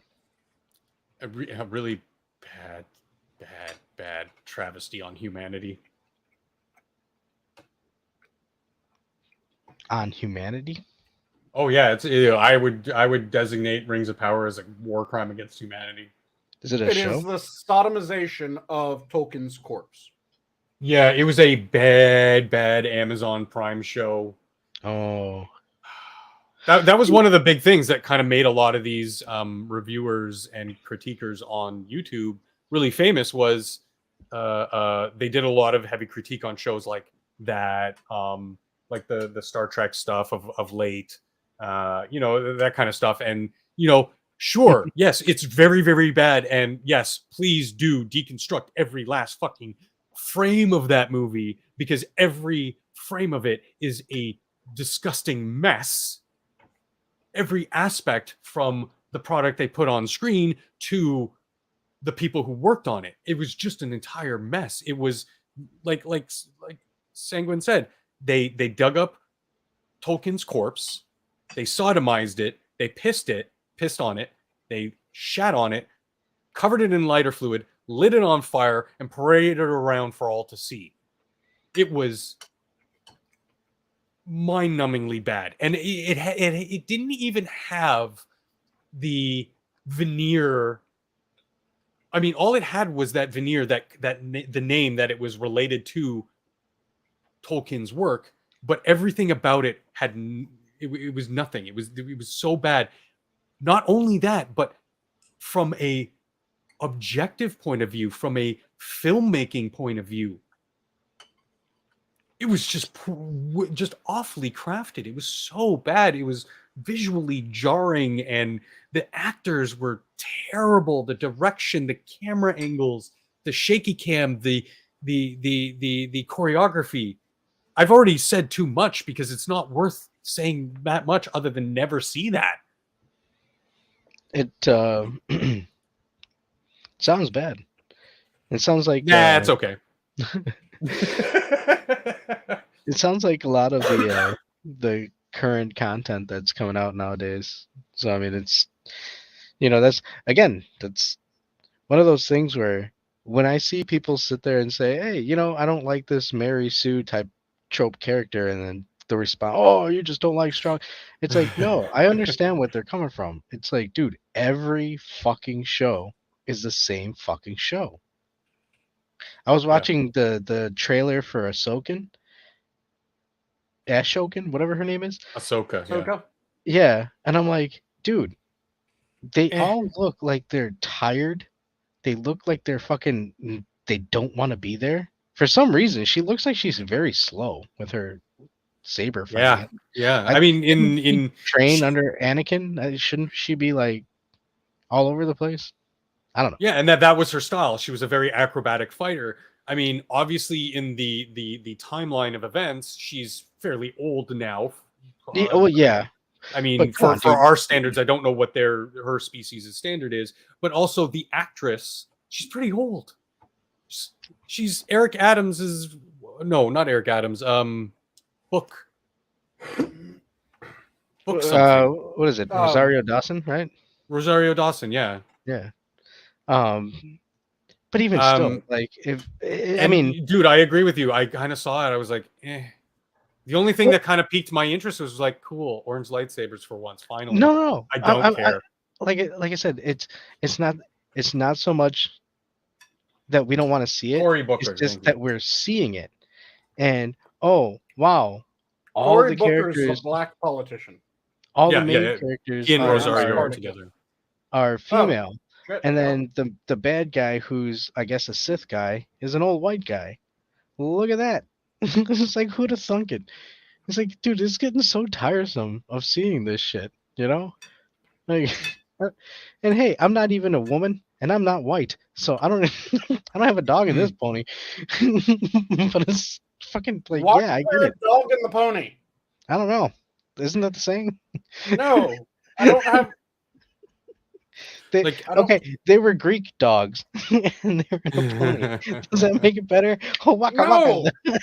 waka. Why is someone shoving dogs and ponies? Because they were trying to get into Troy.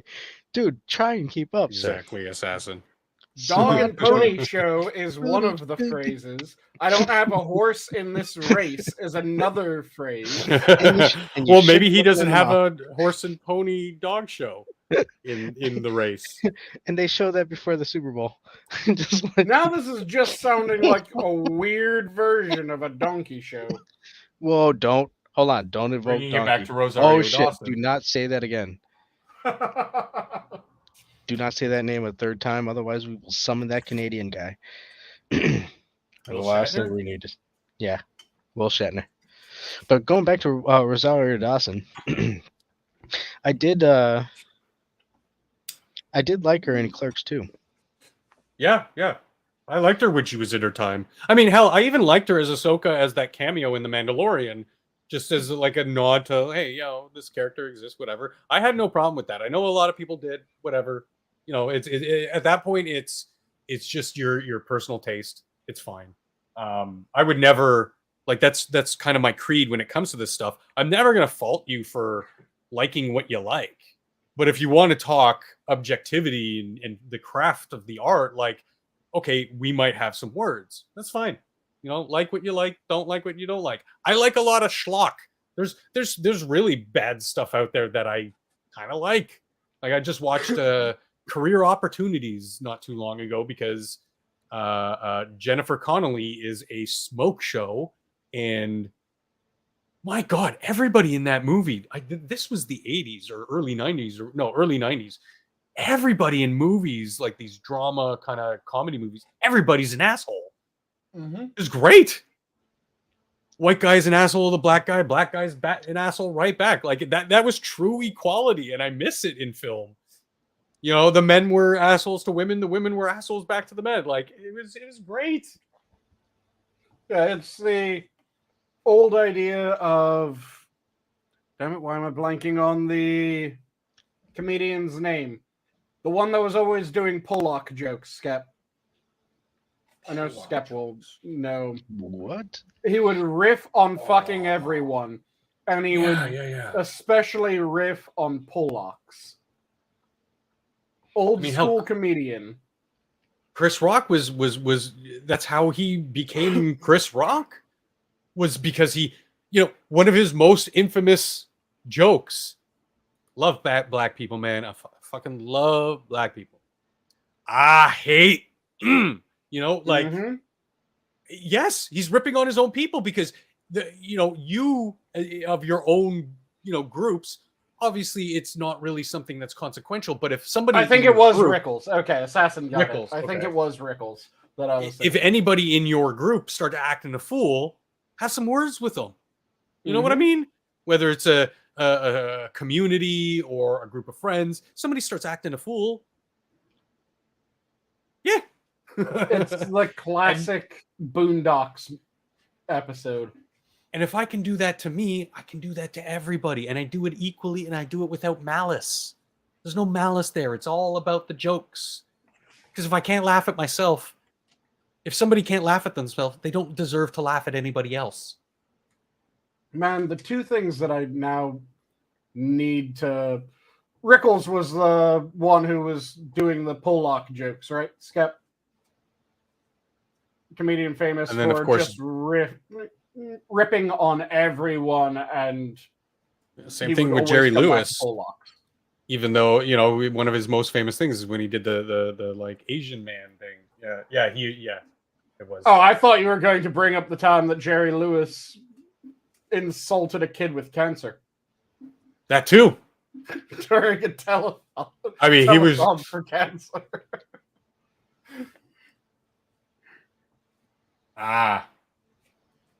Yeah, he was doing one of those. I haven't seen some Rickles in a long time.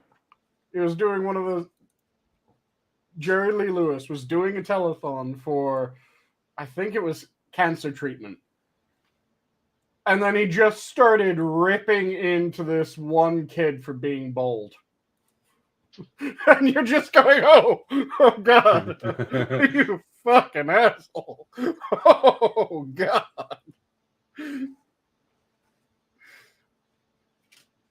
The roast of Rickles. Oh, I remember that. That was gold. I still remember way back when seeing him. I think it was Carson. Oh.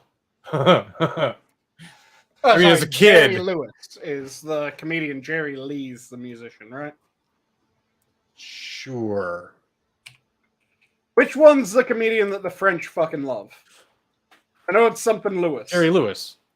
It's Jerry Lewis is the comedian. Okay. Yeah. I accidentally added in the Lee. Yeah. Okay, Assassin confirms. Yeah, Jerry Lee Lewis was the musician. Yes. Okay. Yes. Okay.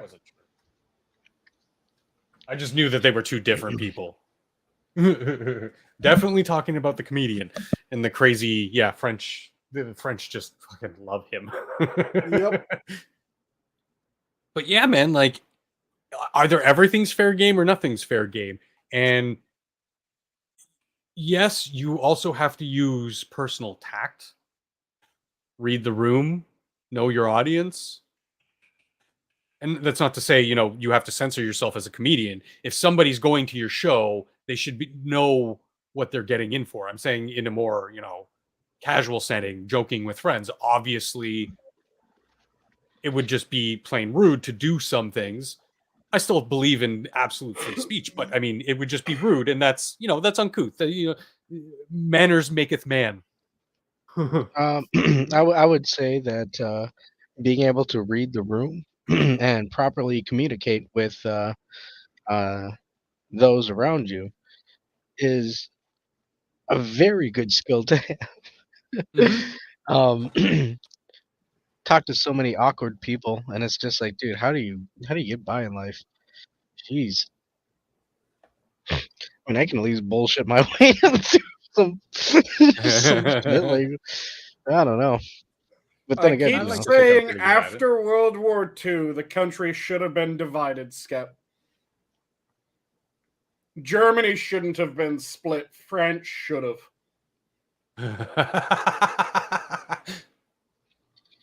I just thought of a horrible joke in the spirit of making fun of your own. Should have wiped France clean and given it to the Jews instead of Israel. Let my people go. Would have been far more profitable. Could you imagine? Oh, what would that even sound like? Sacre vey. Oh man, Poor French. I'm horrible. You once had a legacy. Yeah, but Well, at least they do now. And you know what? Even better. Well, no, they sing a song about onions. Je te les sens, je te les sens, I forget, are they on their 5th or 6th republic? I don't know. Right now, I think they're starting a new who one, the though. fuck knows? But you know what? Even still, through all that change, they've lasted a long fucking time. I don't think that you can count it when they have a revolution and a new republic every fucking time. The Well, government changes, but the culture's basically The culture and the flag kind of stays people. the same. they I kind of would- stay the same. Yeah, I mean, Yeah, I would like to see them put the what are I'm they not called? talking Echelons? Italy and the Moors here, okay? Whoa. You know, Sicily, you know. Let's see, what republic is France on? Oh, I'm I curious. agree entirely, Assassin. And as somebody who grows up in Canada, the first alternative language they throw you in is French. And that's not even Parisian French, that's Quebecois French, and I cannot stand it. It's even worse. It's more jarring to my ears than anything. And being half Arab, oh my god, I hate the sounds of the language just drive me up the walls. I was always drawn much more to Latin and the derivatives of Latin, like English. Is it weird that I kind of want to go and hang out with some Quebecians? They're great people. They're great as a people, but I just can't stand the language. It just. Ugh.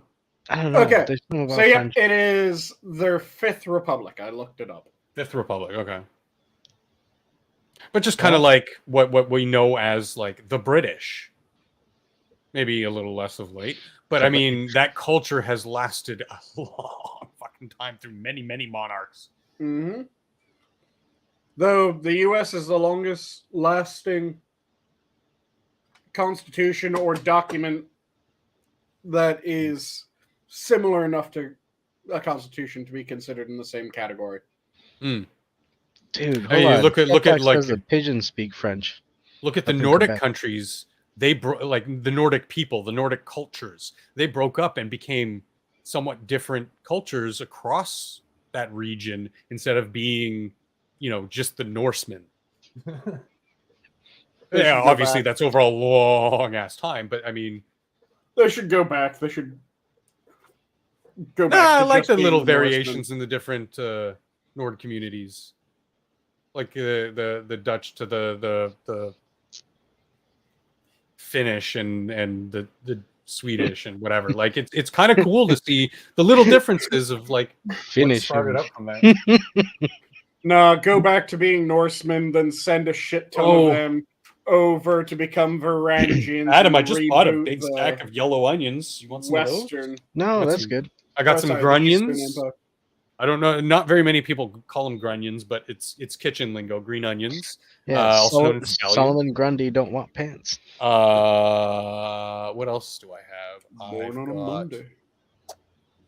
Red onion and onion powder. Oh, I even have shallots. Yeah, we can make you an onion on onion salad and then deep fry it with onion powder coating. Why? That's a waste of onion. They're starving children in Africa. No. There's no such thing as waste when torture is applied. Well, yeah, it is, because you got to bend at some point.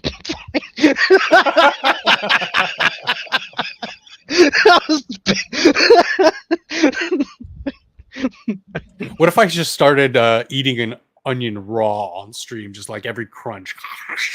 I mean, that doesn't bother me. You sure? Yeah. I mean, as long as you're not breathing on me, because the smell's kind of bad. Which type of onion?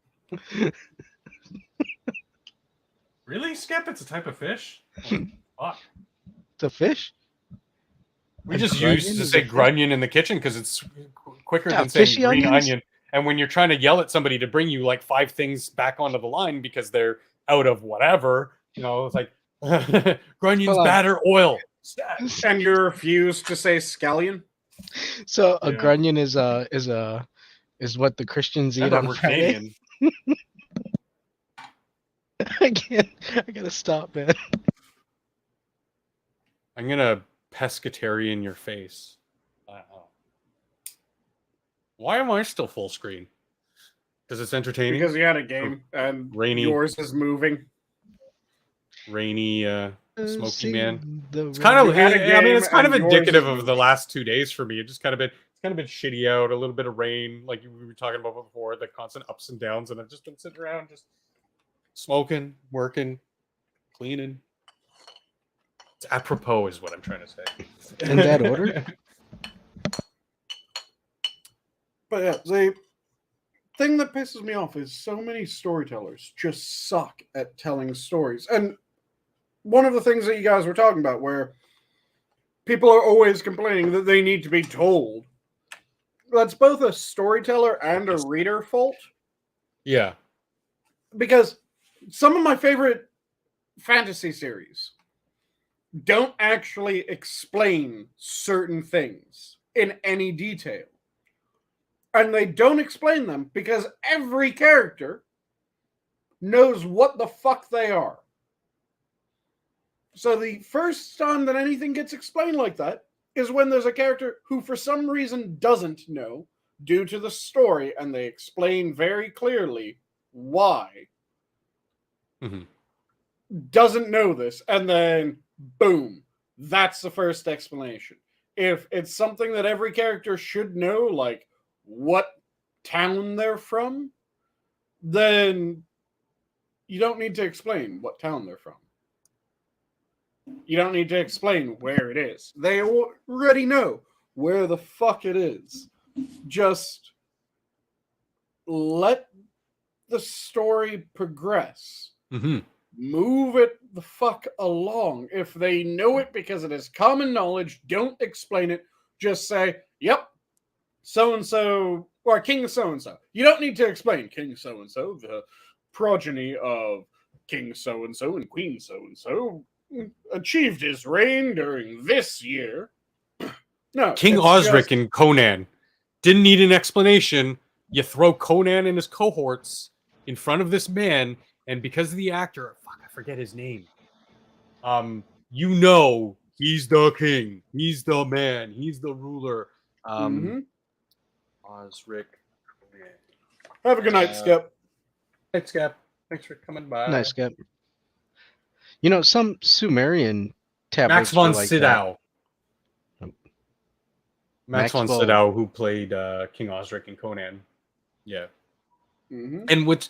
Oh, no, sorry. I interrupted you, Adam. Go ahead. No, because, well, hold on. That makes sense, too. No, I was going to say, and there's... When you read, like, some takes of, like, Gilgamesh, and they start talking about the kings, they'll go on about kings and be like, and he was a king, and he was a king from this time period, and before him it was his father, and blah blah blah, and they'll just go on and on and on about this lineage, but it's unnecessary. And like he was saying, it's in Conan, you see the king, you don't need to know about his backstory, you don't need to know anything other than he's like, hey, my daughter was taken over by a cult. Sounds kind of familiar. And the way hey, I'll give you this shit to go get her back. That's it. That's all you need to know. Take it. Take it all. Take all you can carry. All you can carry. There's a time when the gold loses its luster. The way Gems that lose their sparkle. I just want my daughter back. Fucking and throwing that master actor into that one role, you're just like, yeah, it's working. Because Sanguine, to your point, something even more egregious to me is when somebody takes a property with already established genius behind it and screws the pooch entirely. We've already talked about one. Another would be, look at something with a rich history and an extended universe like Star Wars, because this is leading me up to something that Adam said, or Adam brought up. They screwed the pooch. How? You have infinite money. You have all the resources to draw upon in the universe. How do you screw it up so badly with Mary Sue Skywalker? Oh my God. It's that is the most egregious thing, because you weren't taking something that was little known or mediocre and then turning it into crap, or creating an original idea that kind of flopped, whatever. Those are their own kind of failures. Because Adam, you brought up the Ahsoka trailer. I don't know if you've read any of the books. The first trilogy that happened after Return of the Jedi in the literary world was the Heir to the Empire trilogy by Timothy Zahn. That was fantastic. That is the complete opposite of what I was just saying, of taking something already pretty amazing and then improving on it. Oh my God. That book trilogy still today, for any like hardcore Star Wars fan worth their salt, still holds that up as this is what we wanted. And in the trailer, I don't know if you noticed, but they referred to Thrawn wanting his or becoming the heir to the Empire. And I'm like, oh God, you didn't.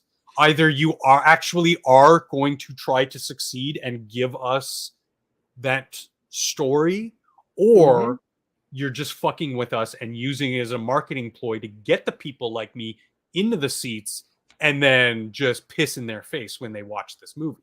Yep. And it pisses me off the number of times that I'll read a fantasy series and the characters should know every name that's being given. But they'll have a character ask because they know that the audience doesn't know. Fuck that. If the characters know, don't explain it. Just have it be a name that's dropped. If there's a character that doesn't know, that's when you can explain it. That's when you can say, oh yeah, that the queen of this land is so-and-so.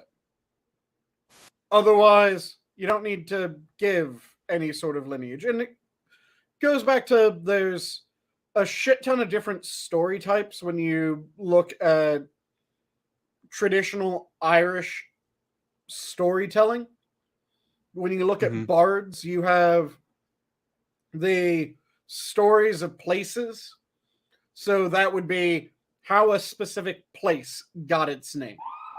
Yeah. So 3 Oxhead Hill would have a story about how 3 Oxhead Hill got its name.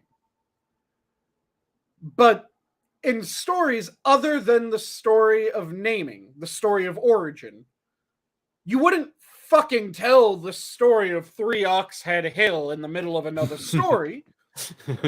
You would just say that this battle took place on 3 Oxhead Hill. Yeah, yeah. And boom, that's the story.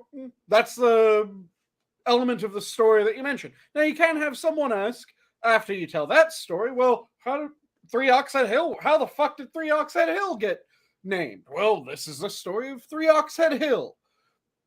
And so you had the story of origins, which were the ways that places got their names, the ways that people got their names. Those were the stories of origin. Then you had the actual stories of the people. So this would be, you're telling the myth of Cuchulainn. And you would tell stories about what Cuchulainn did. And that was its own type of story. And you would have that. You would mention locations. And if they were important. So, for example, here, I have the Book of Myths and Legends that I was brought up on when I was very little, sitting right next to me. And there's one line in one of it, which is just tacked on. It's the story of Theseus and the Minotaur. But there's an easy point where a story of origin is given in an instant in the story. And it's, meanwhile, old Aegeus sat on the cliffs near Athens, day after day, straining his eyes across the sea, hoping to see a white sail gleam. Alas, so eager was Theseus to reach home that he had forgotten to hoist up the white sail. And so, when his father spied the black sail on the sea, he thought his son was dead. In his great grief, he threw himself into the sea, which is called the Aegean to this day. That which is called the Aegean to this day is a story of origin. Yeah. But it is tacked into the story in a way that makes sense to the story. So you had the stories of origin, you had the stories of heroes, of events, histories would be another way of saying it. So you have stories of origin, you have the stories of history. And then you have the stories of location. And you have the stories of lineage. So, stories of location. Throughout most of the Dark Ages, people didn't travel much. So they would hear about all these different locations, but they would have no fucking clue where those locations were. So, one way that people would find out where shit was stories of location. Where the bard would end up telling, in a way that was still compelling, where things were in relation to other facets of the scenery. To different towns, to different cities, to different physical locations. It was an oral map of the world. Mm-hmm. Which is really fucking cool when you think about someone designing a story that is an oral map and doing so in a way that people would actually ask for the oral map story. Yeah, it wouldn't just be something that people did because, oh, I need to buy some extra time. No, they would actually tell the oral map story. For me, someone like Tolkien was a little bit heavy-handed in his description. I mean, it's great that he's a master craftsman of building these worlds and these characters. Yep. But holy shnikes, I don't need to know every last detail of what's on the mantelpiece when introducing a character that you have to then learn about his 7 generations of ancestors when they walk through the door. I mean, it was a little much for me in The Hobbit, less so in Lord of the Rings, but it's just, again, it's personal taste. It's like I respect the fuck out of it, and again, he's a master at what he did. It was not really like my cup of tea. One of my favorite, again, going back to the Wheel of Time. The Wheel of Time did this beautifully because the Wheel of Time had characters that, when the characters knew what the fuck was being said, it didn't go into an explanation. It had a glossary that you could look at in the back of the book in order to find out what something was if you couldn't figure it out from the context. But it didn't stop and explain. But then when the characters were completely out of their depths and they were seeing shit they had never seen before, that's when you ended up with the story being told of, well, what the fuck's this? Because your characters didn't know, now it gets explained. And it gets explained in full and is done beautifully. Otherwise, you don't know what the Aes Sedai are, whereas every character knows what the Aes Sedai are. Check in the back of the book. The back of the book will tell you what the Aes Sedai were. Hmm. And it's absolutely amazing. Throughout the entire series, they maintain that, which meant that when someone was asking, what was the origin of this or that, that's when the story would be told. It wouldn't be told before that. It wouldn't be told when they knew. And it wasn't every time someone walked into location that they ended up being told a story, because they didn't need to be told every time. They would just end up describing a place the first time, or the first time after a person has last seen it after a good long wait in between. So you wouldn't get that fantastic description of Perrin every time that Perrin was on screen.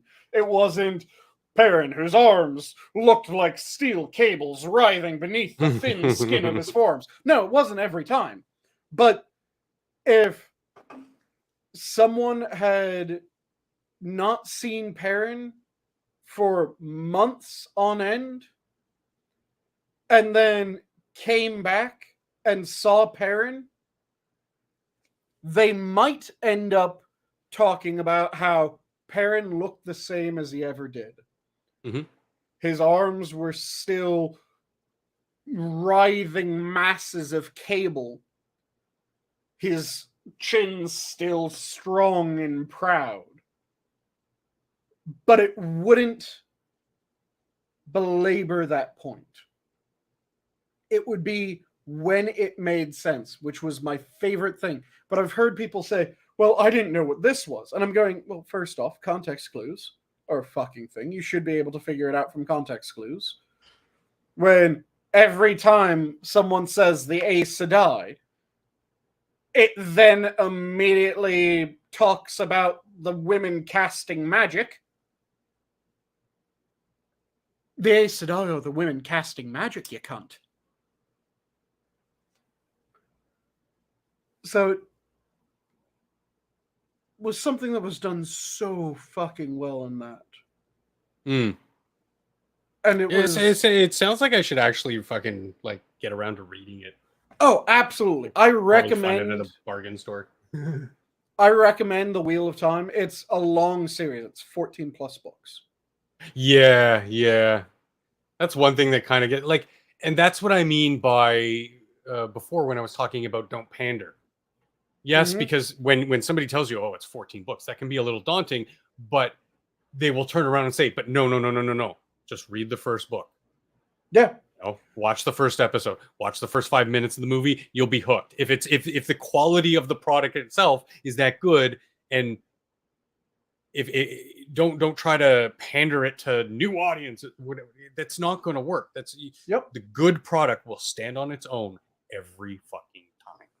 Yep. And yeah, Assassin mentioned something a little bit earlier in that, yeah, it might not be done screwing the pooch. There might be these ulterior motives, and we're seeing this pattern of behavior. And yeah, we have to, some of those things we just have to reject outright. Don't even hate watch it. Don't even engage with it. Don't watch the monsters, because that's how they have any power. I mean, if there's something that's a little bit contentious, maybe the newest John Wick. A lot of people, there was some silliness and going on, and there's some criticism, bulletproof coats and blah blah blah. But it's still kind of like, whatever, man. It's a cool fucking action movie. Like, I watched Predator and think that was a fucking amazing film, and that's about an alien with super weaponry and cloaking devices, and, whatever. Like, it doesn't have to be real all the time, but the story was there. The craft was there. No one's going to confuse The Expendables with high cinema, but The Expendables is fucking fun to watch.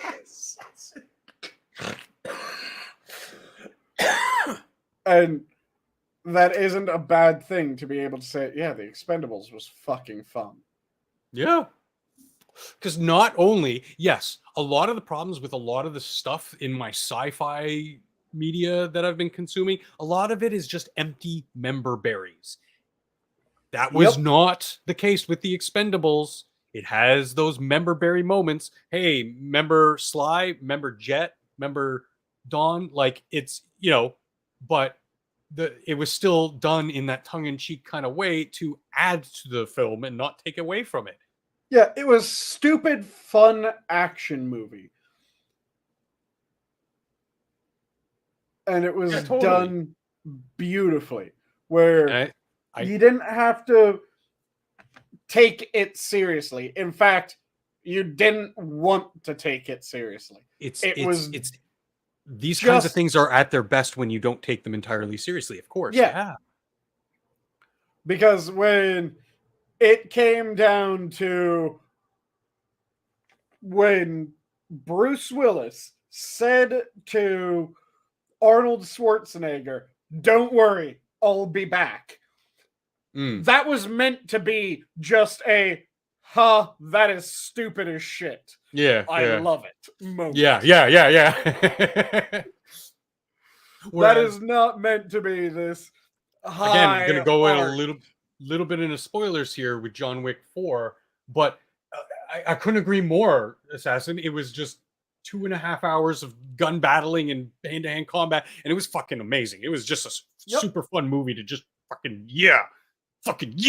There was one scene, and as soon as I say that, everybody knows the scene I'm talking about.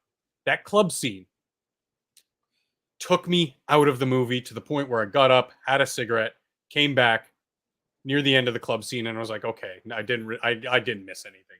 Because in both of the previous two movies, as soon as the fighting breaks out while people are at a club or whatever, the people start running. The people take notice. They hear the guns going off. This club scene, everybody's just dancing. Guns are going off right beside their head, and they're hand-to-hand. I was like, okay, no. See, still awesome. The fighting, the choreography, camera work, it's still there. But you kind of broke me with the whole setup of the background. Like, come on. People should be at least like pushing. Okay, it's crowded. I get it. People should be pushing back and be like, holy shit. Not just 2 feet away from these two guys going fucking ham blasted at each other. And you're just dancing like nothing's happening. No. I don't care how many drugs you're on. That doesn't happen. Yeah. And it was just absolute. I hate when a series changes a character for the plot. Not because of the plot. That's an important distinction to make. Yeah. Change characters because of the plot. Don't change characters for the plot. So there's a book series that I was reading that I thought was amazing. Hold on one moment. I just got someone's calling me that I definitely need to answer. Yeah, no you guys talk amongst yourselves for a moment. We shall. Yeah, I mean, to Sanguine's point, that's kind of like sums up what Assassin was talking about with the Zahn trilogy. And I can see all the points that he makes and respect each and every one of them, because it's summed up in that you're changing the characters for the plot instead of the plot changing the characters. And yeah, that's poor craftsmanship. You seen anything good lately, Adam? In terms of movies? Anything. Good book, good movie, good TV show. Because I downloaded, I watched Operation Fortune Ruse de Guerre, the latest. It's got like Hugh Grant and Jason Statham's. I like me some Jason Statham's. He's just a good, solid, like, again, Expendables. He's just a good, solid, like, action dude. It was a pretty cool Mission Impossible, Ocean's 11 kind of movie. Just fun action movie. But I wanted to see 65. I got that ready to go. The new Adam Driver movie. Not generally a big fan of his. He's a good actor. In that Ohio train derailment movie. He was pretty good. He was a professor of Hitlerian studies. He taught about Nazis and Hitler in college in Ohio. In like the 80s. It's hilarious because that's like Wait, that was part of the movie? Yeah, Northman, Top Gun, John Wick. Yeah. Dude. So good. I don't know. Honestly, I'm not somebody who like, oh shit, Are you big Here's a on these movie. action movies? I'm not big on movies, period. Oh, okay. But that's I'm a again. huge. Well, hold on. Just Yeah, not go ahead. say just like a lot of other things. Like I'm not big on cooking stuff. However, I'm not opposed to trying things and learning things. You know, so it's the same thing with movies. You know, it's like Sure. it's. I don't go out of my way. Okay, it's like I know look, exactly what you mean because I'm like that way with music. People think I'm like broken because I don't. I enjoy the music that I enjoy. I don't actively search or care for most music. Like, whatever's. yeah. But if Somebody throws something good something, in front of me, I'll be like, "Oh, okay, that's cool." yeah, Yeah, yeah. you know, I'll check it out, and if it branches off to something nice, you know, that's how it works. Um, like today, somebody, you know, it's casual Friday, so I was wearing a Bob Marley T-shirt, and somebody's like, "Oh, you like Bob Marley?" I'm like, "Yeah." And they're like, "Oh, I always figured you for like a metal person," and I'm like, "Well, I don't not like listening to metal." You know, I think Yeah. uh, you know, posted some Indian metal the other day uh, at work. Um, but I'm like, but I also like classical. You know, I would sing traditional a cappella Latin music. You know, like so Mm. it's I'm I'm a I like a lot of stuff, but you know, it's just Just weird, imagine you busting out the "Where in the world is Carmen San Diego?" dude. That's fucking awesome. I love that shit. Yeah. Uh, Um, no, I mean the reason why I asked, like I'm trying to suss out like what if you were into movies, is because like Assassin said, like if they start giving us just good, they had a formula, 80s 90s, they had that formula, and somehow again, whether it's because of poor craftsmanship or the manipulation or a factor of both, as we see these competing forces all the time in some of this media, like if they just gave us good, like mindless action movies, people would be happy. Because some of my favorite movies: Conan the Barbarian, Aliens, well, hold on. Predator, Even at and that, like you Mhm. were saying, goofy, like feel good kind of movies. I would say things like Tank Girl or Yeah, fucking dumb. Pile. Yeah, dude, like we understand that it's within limitations, but it's still a good movie with what they're given, you know? Yeah, But that's what I mean when I say like I'm in terms of movies, like yeah, no, you could toss a movie at me and I'll watch it, but I'm not it too doesn't matter if it's sci-fi or drama or yeah, I'll give it a crime. Yeah, shot. you Yeah. just, if it's good, it's good. Yeah, yeah, totally. I definitely have preferences like those action. Like today when Drunkle was streaming on Twitch, I was just like dropping aliens quotes like the entire time. It was so much fun because I love that movie, and it's applicable because he was playing XCOM, so he's fighting aliens. No. Well, ho- there is one, I guess, if we're looking at it like a pie chart. There's one slice that I would say that I'm very limited on, and that's Mm. the horror stuff. So like, I've never really seen any of the Chucky movies or uh, Mm. Friday the 13th or uh, the other ones. They were more better for their time. Obviously, these are long running series, so there are periods where it's actually really good and really fucks with your head. Kind of like one of my favorite Friday the 13th is 2, The Dream Warriors. It really kind of played on the idea of like the dreaming and blah blah blah. And even though these people thought that they could have control of their dreams and all they had to do was, take control. This guy is more powerful than your dreams. Oh, it's freaky, creepy. Even how many saws have there been? Like 6 or 7 or something like that. Like there was one that was like one was cool. Yeah, Nightmare on Elm Street. Yeah. Not Friday the 13th. Sorry, I was talking Freddy, not Jason. I got confused there.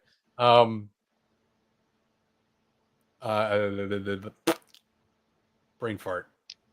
No, well, hold on, dude. That's just you just provided a fork in the road, right? Because now you're talking about I don't want to say classic because that would I guess invoke prestige on this era, but old school type horror movies like Nightmare on Elm Street, Friday the 13th, Texas Chainsaw Massacre, Halloween, all that shit, you know. Yeah. And then the newer ones like Saw, or I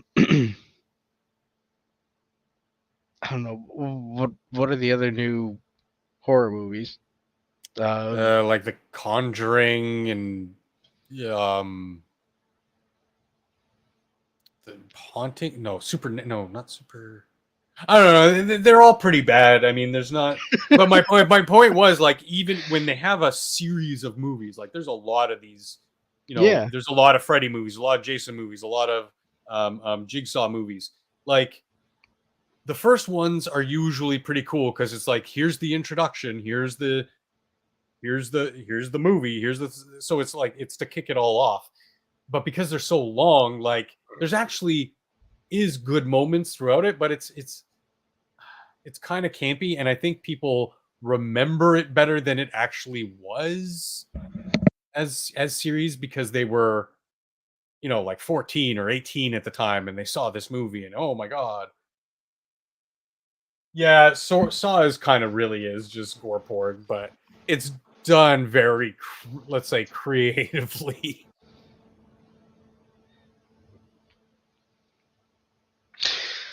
Oof.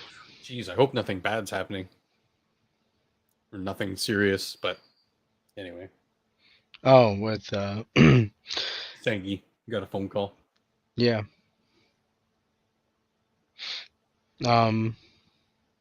But yeah, I mean, but that same mentality, I guess, could be aimed at any other genre of movie type of. I would think, although, all right, that's good.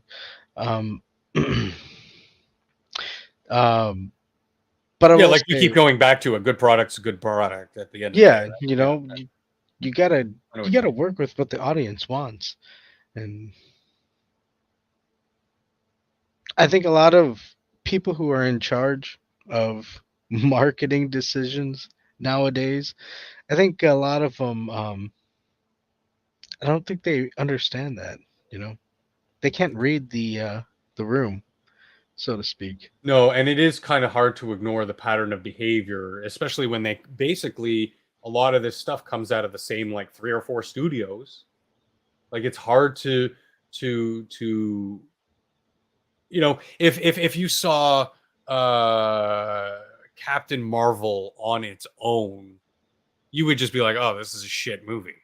But because you've seen Captain Marvel in a string of shitty movies that are showing you certain, giving you certain messages and showing certain biases every single time, then you kind of do the little head tap and you're like, huh, I'm onto you. I'm onto you. So not only are you putting out something that's awful, but you seem to be putting it out for a purpose. Yeah. And I think at this point we've all seen the hidden message, right?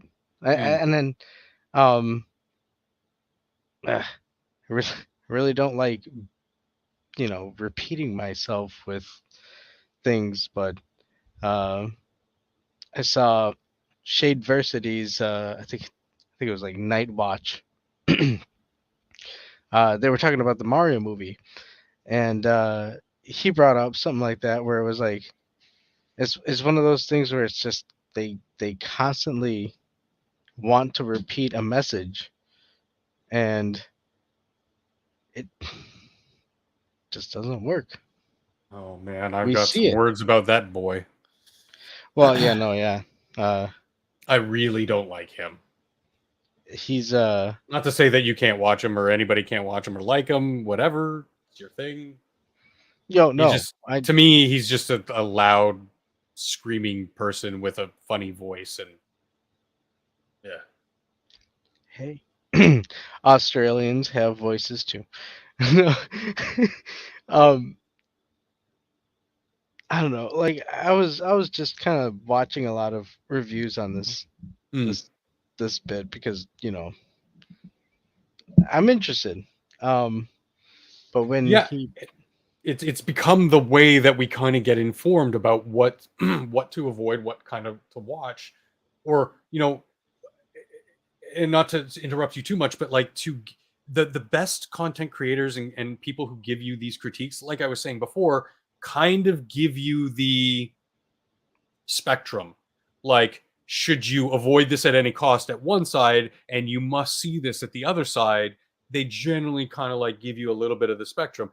The people who I think are what I would air quotes, shills or grifters or whatever, are the people who are just on one end and the other. There's no middle for them, and it's kind of like, dude, that's kind of just tiring. Kind of just to me, again, it's just my personal opinion. I don't want to like dude, yes, but that's again, it goes right into Adam Sandler. that's I was their in job. I was in an Adam Sandler movie. Sorry. An Adam Sandler movie? Yeah, I was in Pixels. Wait. I was Concerned Soldier number 2 or whatever. Were you really? Yeah, it is a fucking horrible, horrible movie, but I got paid.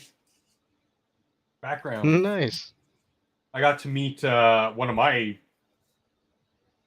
really cool, like I know all about Sandler behind the scenes, and he kind of exemplified that on set. He was kind of a douchebag.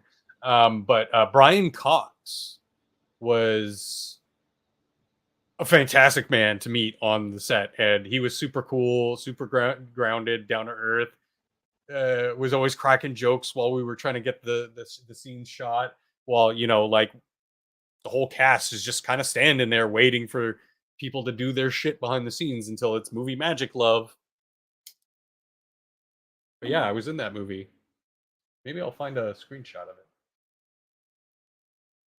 it. It's kind of depressing because I'm kind of a little blurred out because I'm behind the main actors. Michelle Monaghan. Yeah. Oh God. Oh my God. She is on screen. She's very beautiful, but like in person, I was just like, oh my God. People like you exist. Like she was just like statuesque beauty.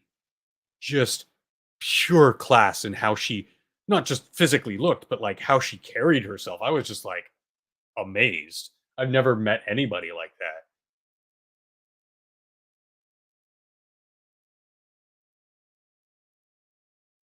Am I alone? Did I die? My headset dead? No, you're good. Oh, okay. Thought we were gonna post an image. No, I thought you were gonna say something. I could find a photo. Oh yeah, right. Pixel. I was trying to remember the name of the movie. Pixel Centipede. Yeah, no, I think I saw the movie like once a while ago, but Dude, it was so bad. Again, like what I was saying about member berries, that was kind of the whole thing about the movie. Huh, remember Centipede? Remember Pac-Man? Remember Donkey Kong? Remember? It was so fucking bad. Because Adam Sandler's turned into a grifter.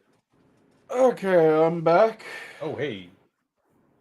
Hello. Salve. So, it seems like we've somewhat wound down. You guys in agreement? Sure, Sir. yeah. So, parting words? No words, but if I can present something really quick. Absolutely.